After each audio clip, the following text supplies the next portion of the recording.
Complex, the friendly finds of the Durham College Athletic Complex, home of the Lords. And we've got women's and men's basketball doubleheader action today. The first game up will feature the George Brown College Huskies from Toronto and our Durham Lady Lords. Stay tuned for our second half doubleheader action, which will see the Lords take to the court against the Huskies. Game 2 of today's doubleheader. My name is Ken Babcock. I'll be bringing you today's play-by-play, and joined as always by Mr. Matt Ackler from the OCAA Central Office and also from the Toronto Raptors Central Office just recently. We've got a dandy basketball lineup today. Matt, give us an idea what we can expect in today's games. Well, the opening game, of course, is very, very critical for the Durham Lady Lords. They're 4-8, trying to get into the final playoff spot. And as you mentioned to me earlier, Ken, at the must-win situation, absolutely. They have to win every game against George Brown. George Brown at 6-7 is one of the teams ahead of them, but one of those teams they can't beat. It's going to be a great matchup, I think, and we have a lot of things to look forward to in today's opening game. Well, certainly the George Brown Huskies, led by Sandris James, their all-star center, will no doubt be a big part of the George Brown Huskies squad. And Durham, led by a leading scorer, the number one scorer in the OCAA, Julie Goodhouse, at 20.9 points per game, a familiar spot for her, Matt. That's right. She leads all scorers in the OCAA. An all-star, also will be counting on Colleen Sherwadi, an all-star as well, who both participated at the OCAA All-Star Games this past January 21st. Durham College coming in at 4-8, as we mentioned, Matt. George Brown 6-7. This is a must-win situation for the Durham Lady Lords if they have any type of hope of making the Division I playoffs. Currently, they sit now in 7th place. They need to finish in the top 6 to make the OCAA playoffs. Durham College with two ever so important factors. They play George Brown twice. They must win at least both of those games, but in fact, the games against George Brown count the most because George Brown is the team they're chasing in the playoff hunt right now. The second half game, Lords Huskies, to come later, but first of all, we're moments away from tip-off of this regular season matchup, do-or-die situation matchup for the Durham Lady Lords as they'll face the George Brown Huskies.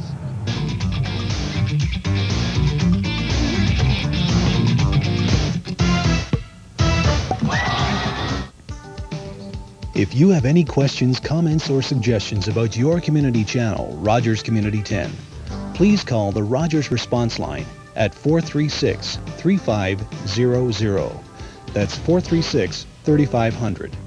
Your comments and suggestions regarding our programming are greatly appreciated. If you have any questions, don't forget to leave your name and phone number. That's the Rogers Response Line, 436-3500.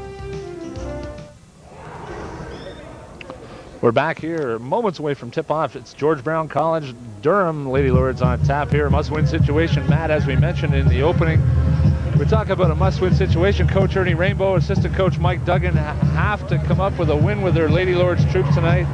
They've primed their girls all week at practice. I got to speak with both coaches all week talking about what this game meant. They know what it means. They must win this game to make the playoffs, or not to make the playoffs rather, but they must win this game to entertain any hopes of making the playoffs. So this one, along with a number of games to come. Let's take a look at the Division I standings right now as we're waiting for the tip-off. And we talk about George Brown, a tough team. Two matchups to come. Durham plays today, and they also play 2 weeks from now at George Brown. They must win both of those games to entertain a hope of making the playoffs. We'll have the the Division I women's standings a little bit later. We're set to tip off here. It's Julie Goodhouse and familiar number 44, Heidi Wayne, Heidi Brown, Sharon Cook's out there. Colleen Sherwadi to start for the Lady Lords. We'll tip it off right now. And George Brown wins the tip. And right from the opening tip, Warwick misses for George Brown. But Sandris James, her familiar number 24, lays it in.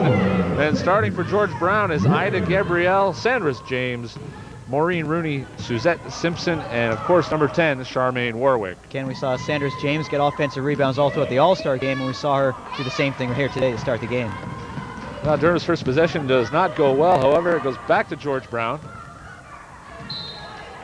And work it inside. It'll go over to Durham here. Durham coming off a big game on the weekend against Mohawk. They came out on the short end of a decision, 65-44 at the hands of the Mountaineers on the road in Hamilton. But definitely must-win game tonight for Durham. Well, that's nothing to be ashamed of. Mohawk definitely one of the top teams in the league with a 9-3 record. Durham at this point, as mentioned, Ken, has to win them all down the stretch. This is where it starts. This is essentially a playoff game for Durham. See the early going, something Durham has to do. Coach Rainbow stressing all season long. They have to move the ball. They do there. Nice pass there from Sherwadi into Goodhouse, and Goodhouse draws the foul. That's what Durham has to do today to be successful. Move the ball around the perimeter and look to move the ball inside whenever they get it and pop it out if it's double team and triple team. We certainly know Julie gets a lot of that. We saw double teaming is often the case against Goodhouse. Super movement of the ball. The other thing Durham's going to have to do in this game is avoid turnovers. That's plagued them in other games in the past. Let's see how that goes. That's Sharon Cook opens up the scoring for Durham. And we're tied at 2 here in the early going of this OCAA regular season match. And we got a referee's timeout here. Yeah, that clock went on and went off. That clock was a timeout here. Referee Dino Zano here is taking timeout to talk to the coaches and the minor officials at the bench. There's something wrong here, too. I can't get, I watch this. Team fouls, guest 1. Look at where And well, we have this break on right now. Short break. We can go to a commercial here. We just started play just under 2 minutes into the game. Correction, 1 minute into the game. We'll take a break here. You're watching OCAA women's basketball action on Rogers Community 10. If you have any questions, comments, or suggestions about your community channel, Rogers Community 10, please call the Rogers response line at 436-3500. That's 436-3500. Your comments and suggestions regarding our programming are greatly appreciated. If you have any questions, don't forget to leave your name and phone number. That's the Rogers response line, 436-3500. Hey, we take a timeout right now. We're back to action here. Just a slight moment here. They're changing the main game score clock. A technical problem with the scoring apparatus as they attempt to fix that and get the score put back up on the board. We're going to take a look at the women's Division I standings right now and also the scores from around the OCAA and recent play on the women's circuit. As we see there, Ken Humber still undefeated, going for an undefeated season as they did a couple of years ago. 13-0 in first place, a strong year all the way throughout. Fanshawe is the defending gold medal champs in OCAA women's play at 10-1. Mohawk, we talked about what a good team they are, 9-3. And we see a number of teams there clustered. Niagara, George Brown, Seneca, 7-6, 6-7. And Durham there at 4-8. They're trying to catch up to those teams. They want to get into the playoffs. That was the goal of Coach Ernie Rainbow and the squad at the beginning of the year, and they have to win these games. We'll take a look around the OCAA. George Brown coming off a huge loss against Humber, of course. Humber, the class of the league, and undefeated right now. And we see Durham's record as well. Mohawk 65, Durham 44. The Lady Lords have 4 games remaining, and this is a big one. We're back to action now. That's it, Sharon. That's it. Help! That's it. Into James. Chawati tries to tie it up and does. And it's a jump ball possession. In this case, goes to Durham. Heidi Wayne to inbounds. We're tied at 2. 18:46 remaining in the first half. Good defensive play by Chawati there to type the ball and cause a turnover. Warwick got a piece of that one. Chawati quickly grabs it back. Sees Wayne, baseline, nice dish inside. Turn around to Goodhouse. Now that bucket goes, and that's what Durham has to consistently do. And they take the early lead here. Durham's first lead of the game. Again, we see the good passing on the part of the Lady Lords. James, tough D there. Chawati with it now. And away come the Lady Lords again. Tough D so far we see in the early going. And also Chawati had a fast break opportunity there to Cook, but smartly decided to hold off because it wasn't a clear-cut fast break. And now they set up in the half-court O. Here's Brown, passes it away right into the hands of a Husky defender. Suzanne Simpson, however, she runs out of room on the end. It'll be Durham ball with a fresh 30. Heidi Brown's got to be a little more careful with the ball. She had the ball up, and even though Simpson's a smaller player, she jumped and stole the ball, knocked it away. There's Chawati now at the top. She'll quarterback the offense. Warwick gets a piece of that again, ever so quick on defense. Inside Brown, had a chance to shoot Alexis soft back outside. She had the shot back outside. Wayne this time rebounded. Heidi Wayne, some player that Coach Rainbow would like nothing more to see her get more involved in the offense, and that's Heidi Wayne. And she hits for that bucket, and Durham leads 6-2 here in the early going. 3 different players have scored. That's a good sign for Durham. The team usually relies very much on Goodhouse, the leading scorer in the OCAA, but this time what they need usually in the games that have been successful is games where other players have scored, got up to that double-digit scoring couple. That foul, that play there goes against number 14, Ida Gabriel. Her first personal foul. Timeout, George Brown on the court here. 17:27 remaining. It's a 4-point Durham lead in this must-win situation. You're watching OCAA college basketball action on Rogers Community 10. And we'll take timeout right now. We'll be back with more action in a moment.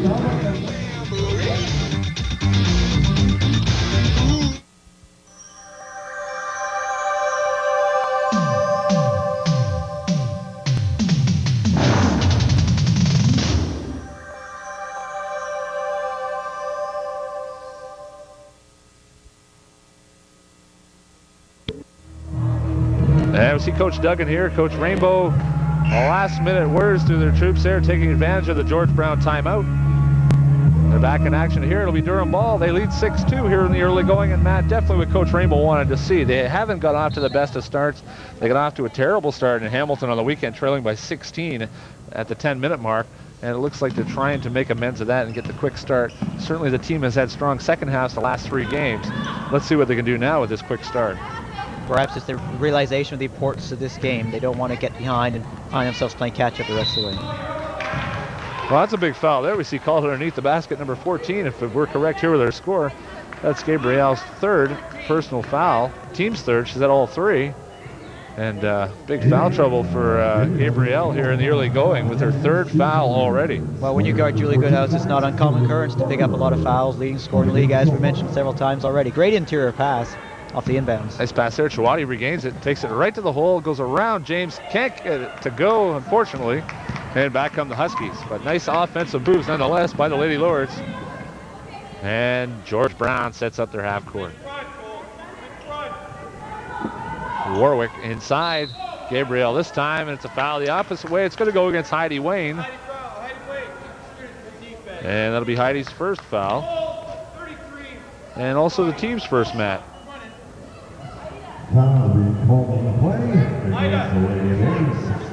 And as we waited for cautiously with just under 3 minutes, Gabrielle now to the game, subbing out wisely. Coaching decision there for George Brown with 3 fouls.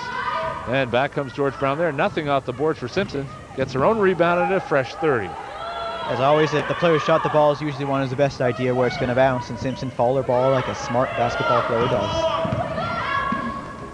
There's Simpson, a lot of trouble there. Nobody to pass to. Great help by Goodhouse, also by Sharon Cook on D. It'll turn the ball over.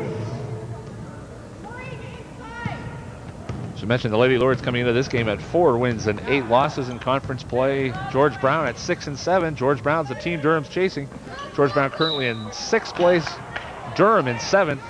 And they must finish in the top 6. We've explained the format. The top 2 teams at the end of the regular season advance directly to the Final 4. The 6th place team will play at the 3rd place team. The 5th place team at the 4th place team. If I could explain that any better. And that'll be a sudden death quarterfinal playoff game. The winners of those games will advance and join the 1st and 2nd place teams at the OCAA Final 4 Championships, hosted right here in Oshawa at Durham College. And Julie Goodhouse hoping to make her a part of that playoff format. Julie lays that one in. It's now 8-2. Durham leads, and Goodhouse has 4 on the game. In the course of your explanation, the playoff system there, Ken, we saw a lot of action. Good play from both ends. The steal by Cook and the bucket by Goodhouse. Don't ask me to describe that format again. Well, basically simple. You got to finish top 6. Top 2 get an advance right there. The other 4 teams get a quarterfinal playoff they have to go through. And Durham needs to finish 6th. Not the best spot, but I tell you what, being in the playoffs is a lot better than being on the outside looking in. That's for sure. As we mentioned a few minutes ago, that was the goal of this team early in the season. They wanted to play right here in front of their home fans in the Final 4 in a few weeks down the road in March. And they're going to have to pick up the game for the rest of the season if they want to maintain that goal. Heidi Wayne, nice jump shot there. Excellent boards there. Heidi Brown on the receiving end of that rebound. James, the shot was blocked there by Sanders James. Here's Charmaine Warwick, the veteran guard of the Huskies. A stolen there, unfortunately. The continuation of the play is a foul that's going to go against Goodhouse, her first. That'll be her team's 3rd. We're now tied up in the foul column, 3 apiece. Good anticipation by Goodhouse, just a bit slow in reacting though. She ended up knocking away the smaller player, Simpson.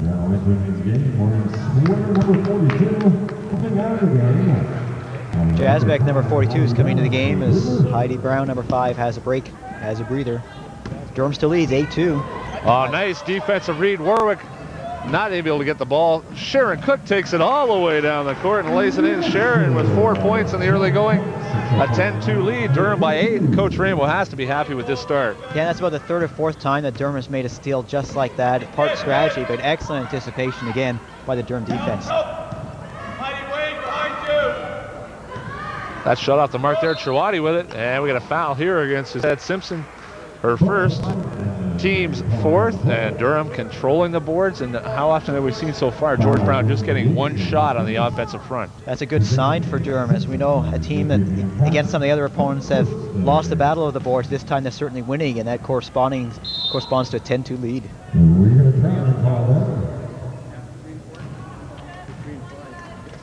Traveling call turns the ball over to George Brown. 14:43 remaining in the first half. You're watching OCAA women's basketball action from the Durham College Athletic Center on Rogers Community 10. And George Brown pressing to get back into this game. They scored the opening bucket, but that's been all to this point. And they saved the ball then. Warwick with a fresh 30. And George Brown set to go again. George Brown wearing the blue uniforms. Durham in their traditional home gold uniforms.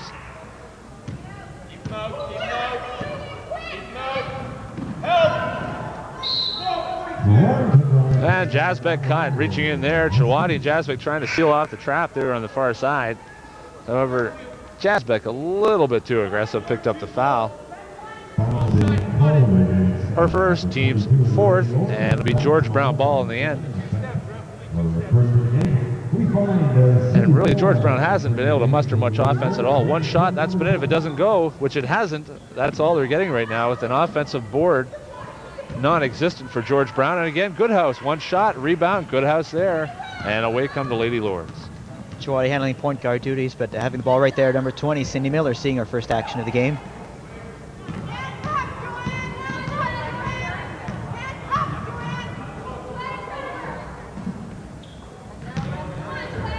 Goodhouse, the middle triple team, as we always see. That ball thrown wide and high and out of bounds. It'll go back to George Brown.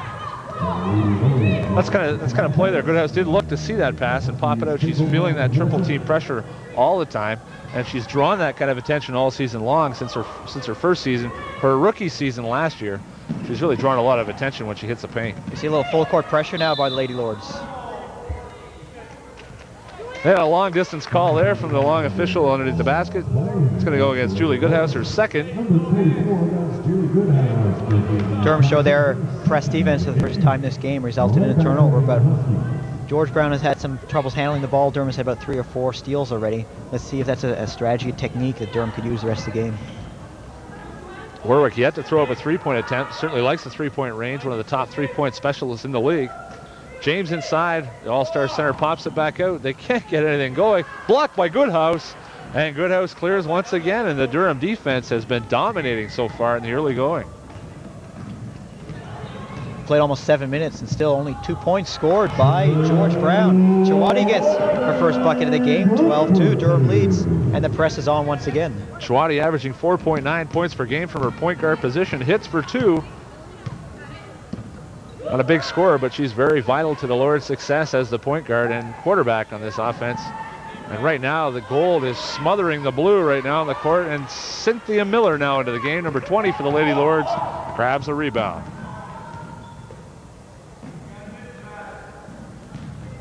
Heidi Wayne, nice dish inside, saw Goodhouse, checked away. 18 seconds on the shot clock, 12:39 remaining in the first half. We see Ida Gabriel back into the game. Remember, Ida checked out a little bit earlier with 3 fouls already. And Coach McMurdo right now sending her right back in. Sanders James is going to have a breather for probably only a couple of minutes. She's the biggest and strongest player on the Husky team. So again, a size advantage with Goodhouse in the middle, and also players like Heidi Wayne who can crash the boards.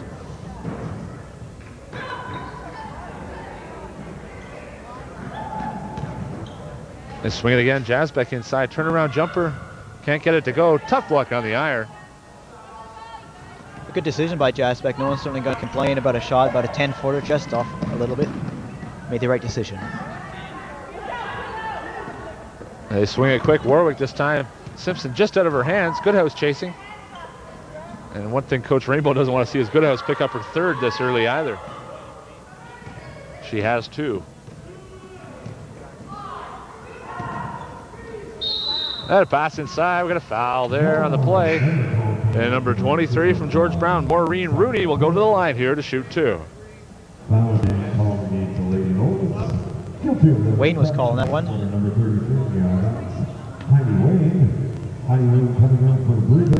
We talked about foul trouble for Julie. Didn't want her to get her third. Ken, it turns out Heidi Wayne collected her third. As we see Mike Duggan giving instructions to his troops. Head coach Ernie Rainbow, as he mentioned earlier to me, threw his back out earlier this morning and has got a bad case of the flu, so he's doing his coaching from the bench. He's living the floor duties mostly to Mike Duggan, the assistant. Well, certainly Coach Rainbow had a long battle with this for over a year and a half with a back injury, and had just seen it coming around. So this is a big setback for Coach Rainbow after being very cautious with it over the years. And in fact, to this day, to show you how cautious, no golf for Mr. Rainbow either for that time period. And Coach Duggan, as we see, doing a lot of marching along the bench. He likes to do that anyway, but Coach Duggan's seen given a lot of leadership in this event.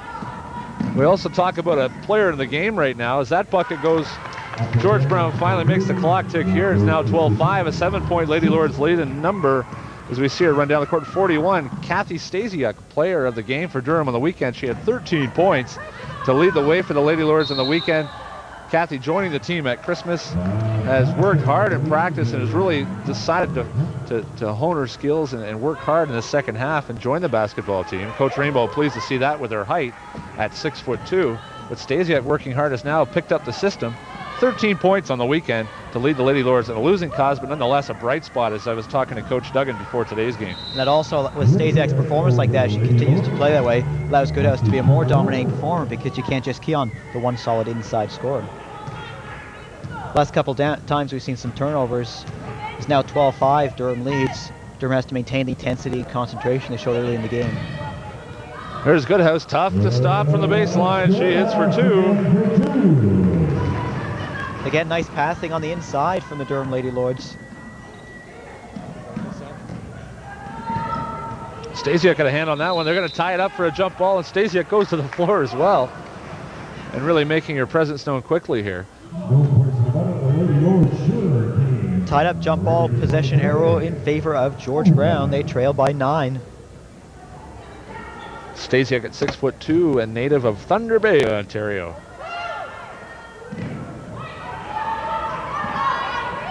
There's Warwick. Simpson this time does find room to get it inside to Gabriel. Turnaround jumper. That doesn't go. Here comes Trewady once again. Well, I think Durham will be happy with George Brown taking shots like that. It was a turnaround prayer almost from Gabriel against the bigger opponents, and again Durham cleared the boards, one and done.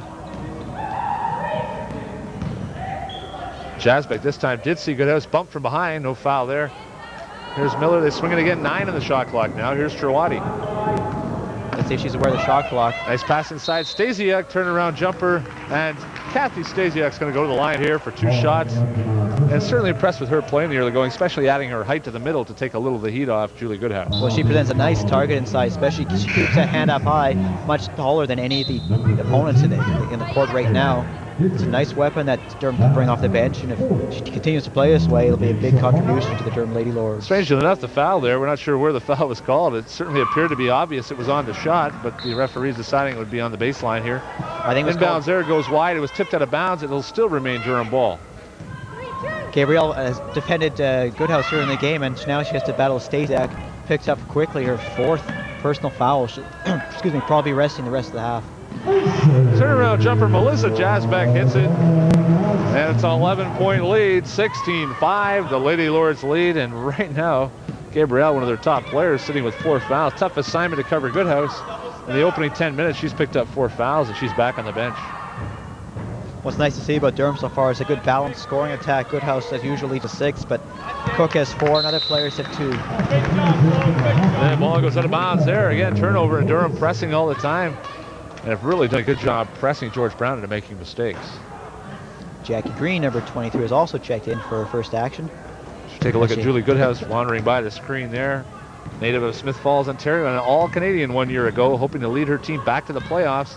And Durham, a trip to the Final Four 1 year ago, would like nothing better to get back again, especially since Durham College is hosting. Miller back, nice D there to break it up, and back come the Lady Lords again. An ill-advised pass by George Brown, just that was forced. Miller all the way in, unattested there. Goodhouse with the rebound. She'll follow, no doubt about that one. Goodhouse with 8, and Durham leads by 13 here. And what a start for the Durham Lady Lords, their best start of the season in a single game so far in 1994-95. I talk about their balance on offense impressive, but really when you look at the score clock and the time, 9 minutes to go, and George Brown's only scored 5 points. What a defensive performance so far. Stasiak rips that one down. It's one shot again for the Huskies, and here comes Miller. Goodhouse outside, this time sees Jasbeck. Takes it up strong, and she's fouled, and Jasbeck will go to the line to shoot 2. Durham's really feeling it there. Everyone's taking their opportunities of running the nice weaves through the center of the key. A lot of people are getting that low post position. We've seen Goodhouse get it. We've seen Stasiak get it. Now Melissa Jasbeck had the good position. She has a big smile on her face as she'll be going to the line for 2 free throws. Jasbeck here, a native of Oakville, Ontario, attended Mississauga High School, and she's in direct entry second year sports administration after attending Arundel College, part of the U of T campus, and graduating after 4 years there and transferring to Durham College. Jasbeck on the season, Matt, as you're about to say, not the greatest of foul shooters, but nonetheless steady. She's gone to the line 26 times, which says a lot. Just under 40% from the line. That's 4th most on the team, so we know she can certainly get there. And just off the mark there. Goodhouse rips it down. Big block there. Sandwich James got a hand on it, but Goodhouse finishes up. Second effort by Goodhouse gives her 10 points on the game. And Durham leads by 15. Nice pass inside there. Rooney dishes inside to James for 2. And Goodhouse was in defensive position there, but very smartly, she knew she had 2 fouls. She didn't want to swipe away and risk getting her 3rd. Number 23 for Durham, that's Jackie Green now into the game for Durham. Goodhouse just off the mark. Jasbeck with the rebound, back up again. Can't find the mark there, and it'll go over to George Brown. And here's Suzette Simpson. 8:05 remaining, first half. James one-on-one. She'll go up strong and battle again. Stasiak got a piece of it. Unfortunately, a traveling call there. Stasiak going tough to the boards there, and always a factor in there, and really a pleasant surprise for the Durham Lady Lords.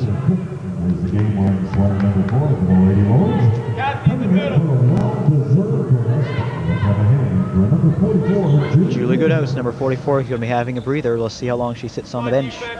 Stasiak's going to take the center position on the defensive zone strategy that Durham's using now. That foul's going to go against Jasbeck, no question there. Warwick got a step on her on the sideline. To give you an idea of, we're talking about Kathy Stasiak, going into today's game, she's averaged 1.9 points per game. I give her some credit too. That also includes limited playing time. But on the weekend against Mohawk, even in a losing cause, 13 points to break out a season high for Stasiak. And Coach Rainbow is certainly hoping to see more of that today. The last instance we saw Jasbeck trying to defend by turning her body the wrong way. She has to slide her feet. That's the way to play defense. Move your feet, and she could have stayed there and avoided the foul. Instead, she decided to move her body, turn her shoulder to the defender, and you'll get called every time just about on that. Jasbeck called for the foul. And Warwick makes 1 of 2. There's Miller, partial 3-on-1 now. Dishes off Cook, jump shot, a piece of the ball there by Maureen Rooney. However, she got it with the body as well. Cook's going to go to the line here to shoot 2. I think we heard a foul from all the way over here, Kenneth. It was no doubt about that. Long way away. You could hear it bellowing off the back of the gym wall. Cook with 4 points in the game. She'll go to the line here to try to increase Durham's 12-point lead. I've been impressed with Sharon Cook's performance so far today. Good defense. He had a steal and a couple of layups. She's got 4 points, averaging less than 3. She makes her first free throw. She's now got 5 for the game.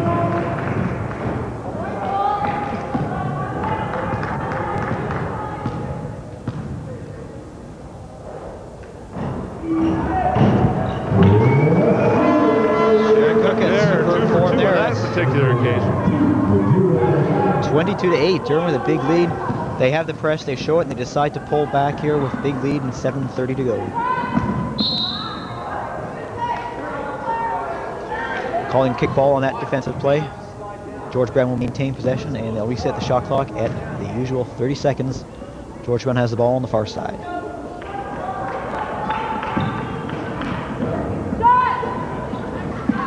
Off the mark there, Cook right into the hands of Sharon Cook.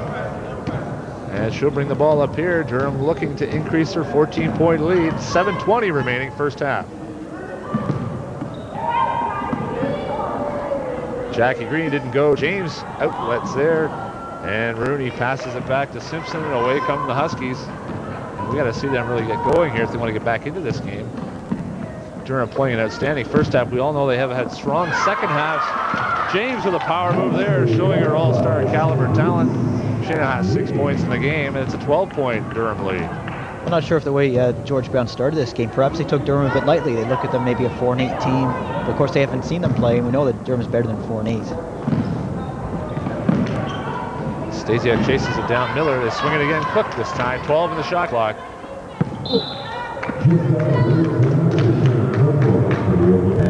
Turnovers. We haven't had a lot of them yet. Durham made now 3 turnovers the last 3 trips down. Not a trend the coaches want to see happen here. They've been very solid with the turnover department so far. The last couple of minutes, Durham's been playing without both All-Stars, Julie Goodhouse and Colleen Cherwadi, and they still played well. They played even in that last couple of minutes. Substitution coming in, as I just mentioned, both those players coming in, along as well, number 5, Heidi Brown, one of the more experienced players on the team, one of the few returners from last year's playoff squad.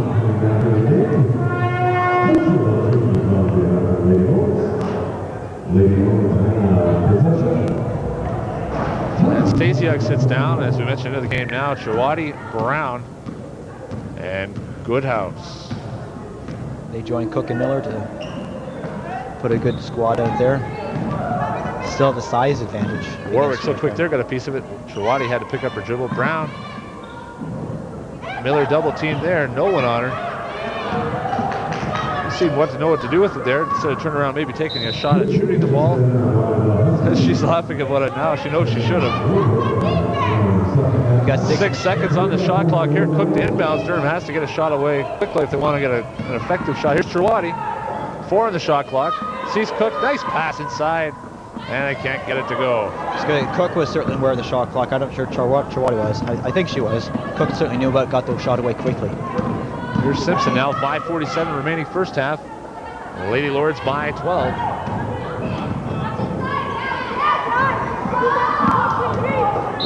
James trying to save it and can't. Durham ball here. Reminded today as well, the second half of our doubleheader OCAA basketball action today. We'll see the George Brown men's squad taking on the number 8 ranked team in the country, the Durham Lords.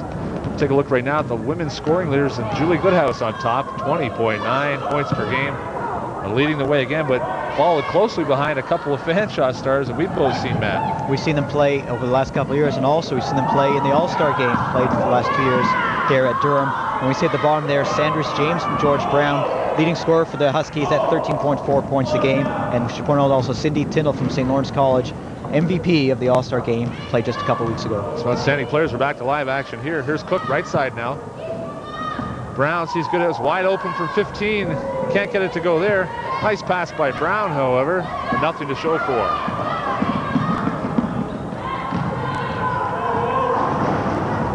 Durham had an opportunity to push the ball there. Could have had perhaps a 3-on-2 break, but again, Cherwadi decided, let's play it safe.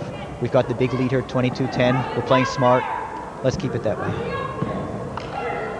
Goodhouse turnaround jumper, can't get it to go. Cook in great position underneath. She's going to draw the foul. And Sharon Cook is going to go to the line here. And we're in a bonus situation. Cook will go to the line here, shooting 1-1. That'll be Simpson called for a foul. First personal foul. Sharon Cook, a native of Ajax, Ontario, Ajax High School. She made her high school playing days. And also enrolled in Law and Security Administration. A welcome addition to Coach Rainbow's squad. And Cook looking to add to Durham's 12-point lead. Should be a few minutes ago we saw at the line. Nice form, 2 clean swish free throws. Let's see if she can do it again.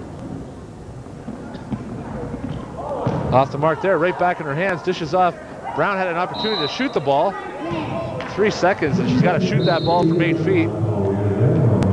Brown not known for her scoring, however, does have a great shooting touch, but doesn't shoot a lot. She's a great defensive player, obviously known for her outstanding defense and her passing ability. Needs to shoot a little more and create a little more offensive ability. But I think Coach Rainbow will excuse that. That bucket goes there. Maureen Rooney hits it. 10-point lead now. We're approaching 4 minutes remaining in the first half. Linda Thompson, number 22, now into the game for Durham. She'll swing it wide. There's Chawati again with 15 at the shot clock. Tough to dribble through 2 there. Couldn't. Here's Simpson. She's going to pick up the ball. Double dribble there. Just got a little excited when she saw 2 open teammates rushing down the sideline. Simpson usually quite good handling the ball. We've seen her quickness and her penetration ability, but that this time just a little too quick for herself.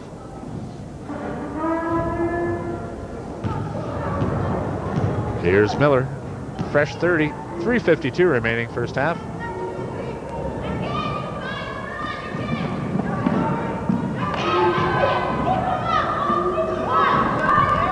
Just inside 3-point range. Thompson off the mark. And back comes Rooney, number 23. Simpson, closely guarded by Chawati. Warwick from outside. Haven't seen that yet. Off the mark. Rebound. Rooney can't get it to go. They battle for it again. That'll be gold ball there. Last touch by Maureen Rooney. 22-12. 10-point Lady Lords lead here. Looking to add to it. Durham in a bit of a stall right now as far as their offensive output. They haven't moved the board on the left side now for over 3 minutes.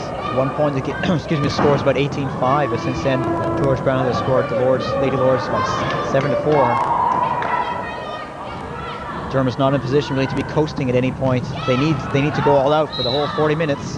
Thompson there committing 2 errors in that particular play. We'll take a look at Clinton. Clinton shooting the ball, good shot, good range. Ball came right back to her, didn't follow her shot. Then on the ensuing play on the rebound, she commits a foul. So it's going to mean an opportunity at the bonus line here for George Brown. Well, I don't think coaches really complain when you have a wide open shot from 10 or 15 feet. There's no concerns about that. Follow your shot. Here's Simpson at the line shooting 1-1. Her first trip to the line.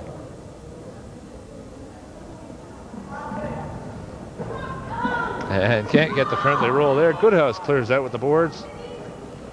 Everyone is in rebounding position for a while. That ball bounced about 3 or 4 times off the ring. Thompson right to Warwick here. Warwick has a break all alone. She'll lay it up. Can't get it to go. And that ball's going to go back to Durham. George Brown can't finish off. Well, Thompson made a bad pass there. She telegraphed that all the way, and of course a steal by Warwick.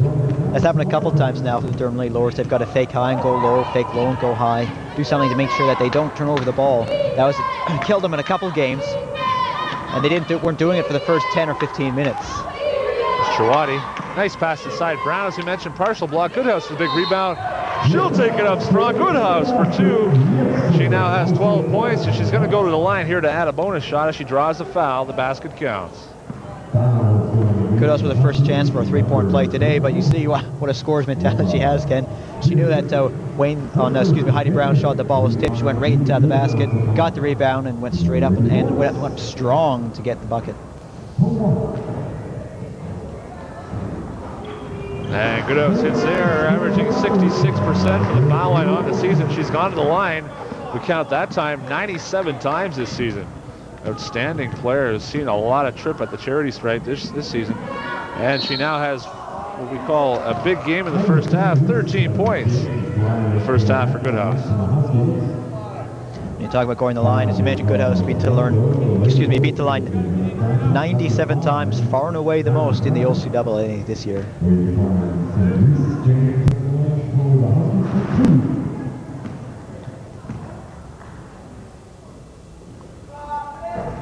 Sandries just off the mark. First one left it a little short. James leads the Brown squad here, 13.4 points per game on the season. She's got 6 so far in the first half. Off the mark again, misses both. Right into the hands of Heidi Brown. Quick outlet to Chawati, and Durham was possession again. 2:11 now remaining first half. The Lady Lords look to increase their 13-point lead. Stolen away again. Miller, the victim of a bad pass there. Warwick, no doubt about that one. She'll lay it in. The veteran guard hits her first bucket of the game. That's number 10, Charmaine Warwick. I thought we mentioned, Ken, about telegraphing passes, and it happened one more time. I'm sure that's something that'll be discussed at halftime in the Durham locker room. Nice try there. Brown keeps it alive, though. Goodhouse takes it. That bucket's going to go. Goodhouse with a lucky roll again. She's got the magic touch going tonight.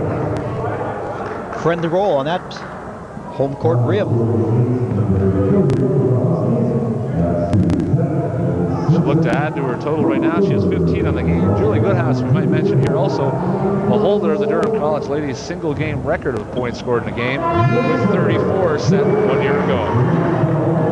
And ironically, it was set against the same George Brown team last January. And she's on a pace to meet equal that or perhaps better. She's got 16 thus far in the first half. Still a minute and a half to go. Sanders James is called with the offensive foul, pushing off with the elbow.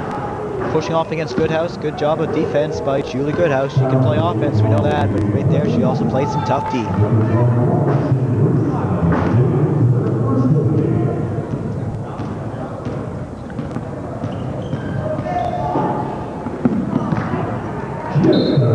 Good idea by Chawati, but the ball just went just a little high to the wide open Heidi Brown. Turned over, 28-14, 14-point lead for the Durham Lady Lords with 1:22 to go. I'm sure coaches Duggan and Rainbow are encouraging their squad to keep up the tough defense and the ball control for the rest of the half and to maintain this 14-point lead. Aaron Miller, nice defensive play there to shut off her man. Back come the Lady Lords. Outstanding first half of the Lady Lords here. We approach the 1 minute mark. Thompson just off the mark, good shot. James calling for traveling there to be Durham ball on the end line. A 14-point Lady Lords lead. Here's Goodhouse. Right in the hands of Warwick. She's become a specialist at picking up bad Lady Lords passes. Warwick all the way down. You can count that one in the bag for two. 28-16. But Goodhouse there, she jumped up in the air not knowing what she was going to do with it. One of the big mistakes that a basketball player could make. They turn the ball over quickly there. 45.9 seconds remaining in the first half. Mike Duggan encouraging his squad to play defense in the last 44 seconds or so. Keep those hands up, keep the feet moving. That's more important. There's Warwick, 20 on the shot clock. Off the mark there, James rips it away from Brown there. James 30 now. Right. Shot clock doesn't matter now. 25 seconds remaining. 20 in the shot clock. George Brown pulling it out. Looks for them to move the ball in at about 12 seconds. 12 seconds now. Shot attempt there. Jump ball with 11.2 seconds to go. A jump ball force there. Lori Peterson having the ball blocked. Arrow favors Durham. 11.2 seconds. Here's Miller. 5 seconds. She's got to hurry up a bit, I think. 2 seconds. Thompson wide open off the glass. Can't get it to go, but a good shot attempt nonetheless. Thompson just off the mark. Great shot opportunity. The Durham Lady Lords at half lead the George Brown Huskies. The score, Durham 28, the George Brown Huskies 16. 12-point lead for the Lords. Matt, certainly what Coach Rainbow wanted his team to come out fired up, and they certainly have. It was a great first half for the Durham Lady Lords, and they really needed that. As you mentioned, a couple slow starts, but tough defense and a good solid offense gives them a 12-point lead. Great team effort so far from the Lady Lords. We'll be back with exciting second half action. The Durham Lady Lords lead by 12. We'll be back with second half action in a moment on Rogers Community 10.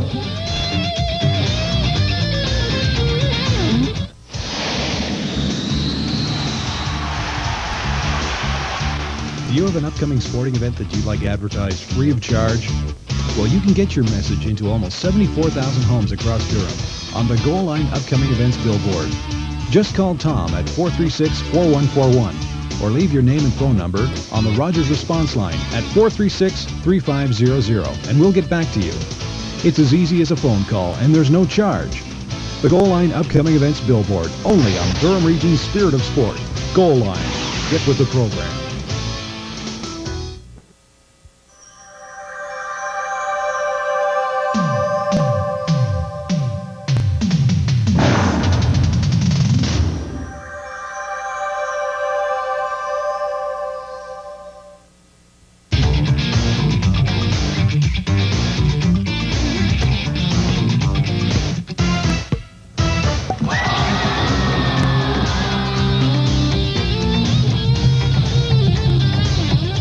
Point lead in the first half of the Lady Lords. We're moments away from tip-off in the second half of this OCAA contest. And Matt, Durham College playing a solid first half, one of the best halves of basketball I've seen them play this season. It was indeed a superb first half of basketball. But what we have to do, if we want to see this Durham team is for real, are they going to copy that into the second half? Are they going to have a strong second half as well? 1 point, they were leading this game 20-5, and now it's 28-16. So since that point, about halfway through the game, halfway through the first half, it was pretty even, in fact, a little bit in George Brown's favor. Let's have to see what Durham comes out in the second half. We know that this is essentially a playoff game. Lady Lords, as you mentioned, got to win all their games the rest of the way, the remaining 4 games, to get into the playoffs. This is where it starts. This is playoff-type game for them. Well, as they get ready to go here, second half action, we all know Durham has had a great second half. They had an outstanding second half on Saturday, although it was too much to overcome after their dismal first half. But outscoring Mohawk on Saturday was a great powerhouse. And this looks like they've taken that second half and really transpired into a positive start today. In this must-win situation, Durham must win both meetings. This is the first of 2 against George Brown. If they entertain any hopes of making the playoffs and then ultimately qualifying for a sudden-death quarterfinal game, and then ultimately, nice play by Goodhouse there, and ultimately having a chance at making it to the Final Four. Ken, were you going to explain the playoff system again, or was that clear in the first half? I don't know if I can get it right. I think you did a good job. The first time. We saw previously again, Colleen Chirwati certainly started the second half strongly with this nice steal and an offensive opportunity. There's a test here. First bucket. The Lady Lords get the first bucket here. That'll really set the tone for the second half. Excellent defense there. Julie Goodhouse slamming the door shut on Charmaine Warwick there. Traveling violation, Durham ball. And as I mentioned, first bucket here would be a real boost to Durham's success in the second half. Excellent help defense just on that last play, as you mentioned, by Goodhouse. Defense has been strong throughout this game. Well, Goodhouse there taking one too many steps. It'll go back to the Huskies. Stay tuned for today's second half of our OCAA doubleheader here on Rogers Community 10. The Durham Lords taking on George Brown following this game in a key East Division matchup. The Durham Lords 6-2, coming off an exciting game, a thriller right down to the dying seconds on Friday night. 79-76 the score. It was Algonquin 79, Durham 76. Durham's only 2 losses in their 6-2 conference record happened to come against Algonquin. Durham ranked number 8 in the country. George Brown, no easy task as well, sporting Lester Jones, the OCAA's second leading scorer at 27.4 points per game. That's a matchup that's certainly going to be something to look forward to, especially if he goes head-to-head against the big Cuban, Augusto Duquesne, leading scorer in the OCAA. It's a battle of the top 2 guys. They're going to put their personal battles aside and teams aside. It's going to be interesting matchups to watch it all boil down. Right now you're watching second half action of the women's game right now, and George Brown looking to get back into this game. The Lady Lords have built up a 12-point first half lead. Let's see what happens. It was a sloppy first minute and a half so far in the second half. Number of turnovers on both sides. Nobody scored yet here in the second half. Turner once again. Ball goes out of bounds there. Gold ball. Gold referring to Durham. We see Charmaine Warwick down here shaking up on the play. I suspect she just jammed her finger against the ball. Nothing serious as she gets up. Set it down. Right back over the Lady Lords. Heidi Wayne and Chirwati, Cook, Brown, and Julie Goodhouse for the Lady Lords. Gabrielle, we see number 14, Ida Gabrielle in the game. She has 4 fouls. Number 14, watch her. She has had a tough time trying to help out with Julie Goodhouse, and as a result, picked up 4 quick fouls in the first half. 10 of the shot clock now. Here's Goodhouse. Chirwati now. Winding her way in. Nice pass to Goodhouse. Can't get that to go. They battle for it. Cook with the rebound. Yeah, kick ball there. Bit of a 5-on-4 opportunity. Simpson went for the steal and she was out of the play. Durham had 5-on-4, but maybe a smart play to kick the ball away because you got your defender back. Goodhouse left wide open on that one. You can't do that. She's got 18 on the game to lead all scorers. The OCAA's leading scorer, Julie Goodhouse, averaging 20.9 points per game. Now has 18. That was the first bucket of the second half, as you mentioned, Ken. Let's see if that carries Durham through for the next little while. That foul's going to go against Heidi Wayne. And that's Heidi's 4th, according to our records. And not what Coach Rainbow and Coach Tuggett wanted to see so early in the second half. Wayne slowly creeping in as a freshman. More playing time, contributing more, and really finding out that she can play. It's more of a confidence factor for Heidi Wayne. She has to find that confidence she can play at this level. She's slowly starting to get that, but right now facing 4 fouls, it's going to take a little bit of her aggressive play out of the game right now for Durham. I think she'll be sitting on the bench to make sure she doesn't pay off that 5th, because she's a valuable contributor to this team. 42, Melissa Jesbeck coming in on a strong first half. So Wayne checks out with 4. Jasbeck in now. Shot off the line, doesn't go. We got a traveling violation. It'll go over to Durham. Peterson grabbed the rebound there. Good job to do that, but just couldn't keep her feet planted firmly. George Brown falls all the way back into let's see if it's a zone. Looks like a zone defense here. And Coach McClellan here for George Brown certainly keying on some of their foul troubles with Gabrielle for 1. That one doesn't go. Cook just off the mark. Gabrielle at the rebound. Certainly seeing a zone would probably help out in their foul situation. Have gone to it now in the second half.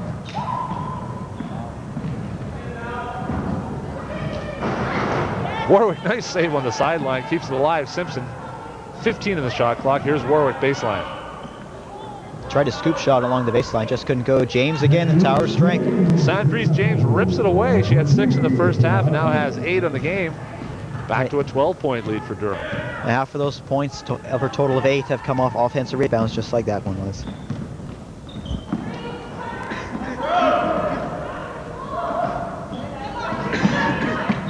There's Shawati, nice cross-court pass. Brown saw her wide open. Excellent vision by Heidi Brown. Somehow the ball got to Goodhouse. She takes it strong. She draws a foul. I think that ball was a little bit lucky to bounce off a couple hands to get into Goodhouse's possession. Perhaps an ill-advised pass by Chawati, but it worked out best in the end. That foul goes against Charmaine Warwick, her first. Team's first this half. Durham inbounds. 30-second shot clock reset. Here's Jasbeck.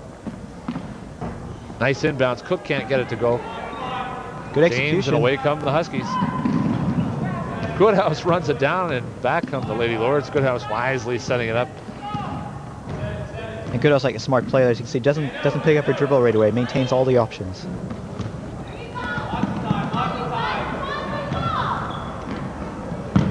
Battle there, Goodhouse against James. Battle of the All-Stars. This time, Goodhouse is going to win that battle. But Julie Goodhouse had that quick first step, spin move around to the outside and along the baseline for the layup opportunity. Couldn't get it, but she got her own rebound. That's hustle. That's a big foul there. That's the 5th personal foul against number 14, Ida Gabriel. She picked them up early. She's picked them up often with 16:15 remaining in the second half. Gabrielle has found she's fouled out of the game.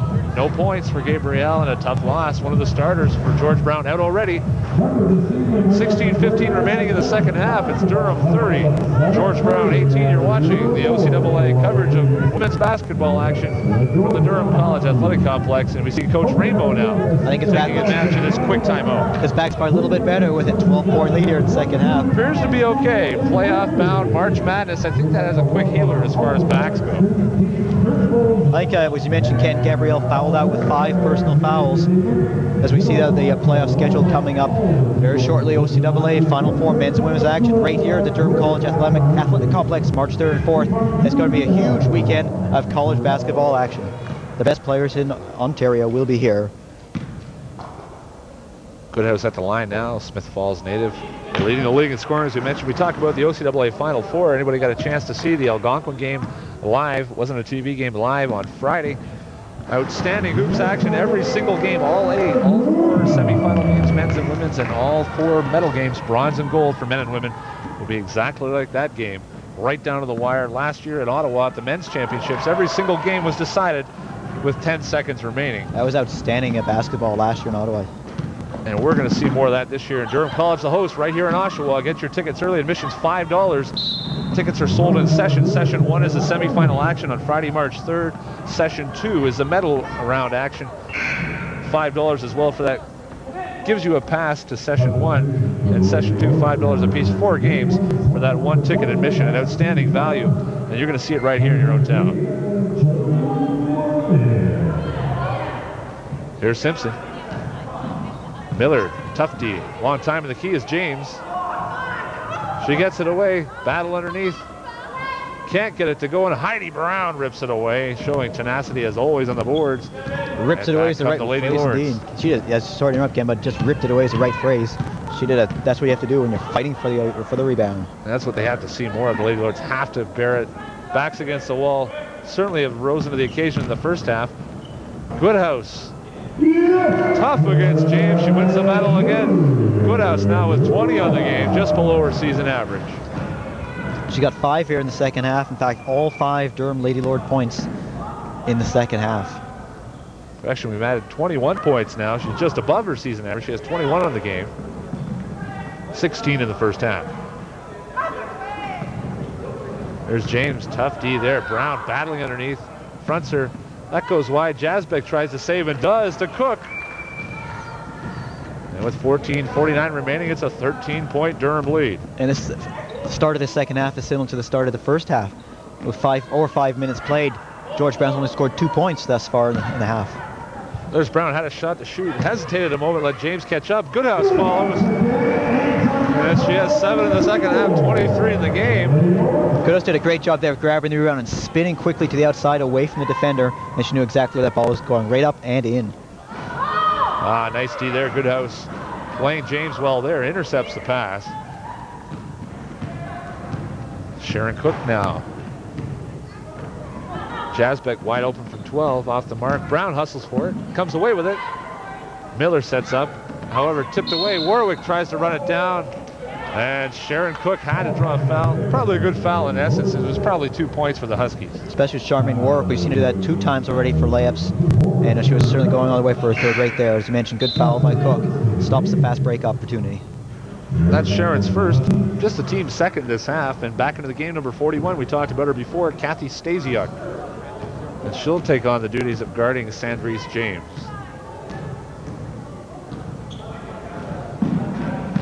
There's a big front line that Durham has him now. Jasbeck about 5'10", Goodhouse 6'1", and Stasiak about 6'2".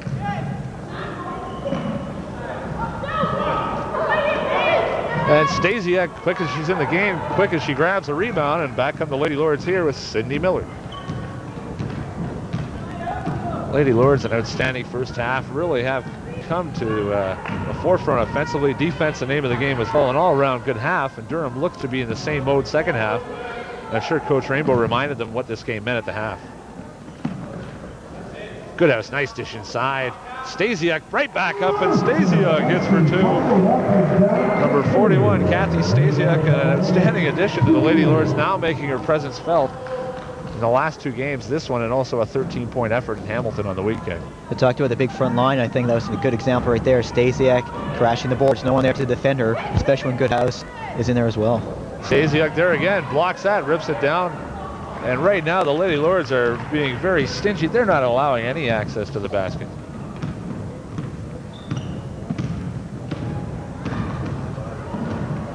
Work with the quick hands there, quick steal attempt, just a little bit slow, a little bit short.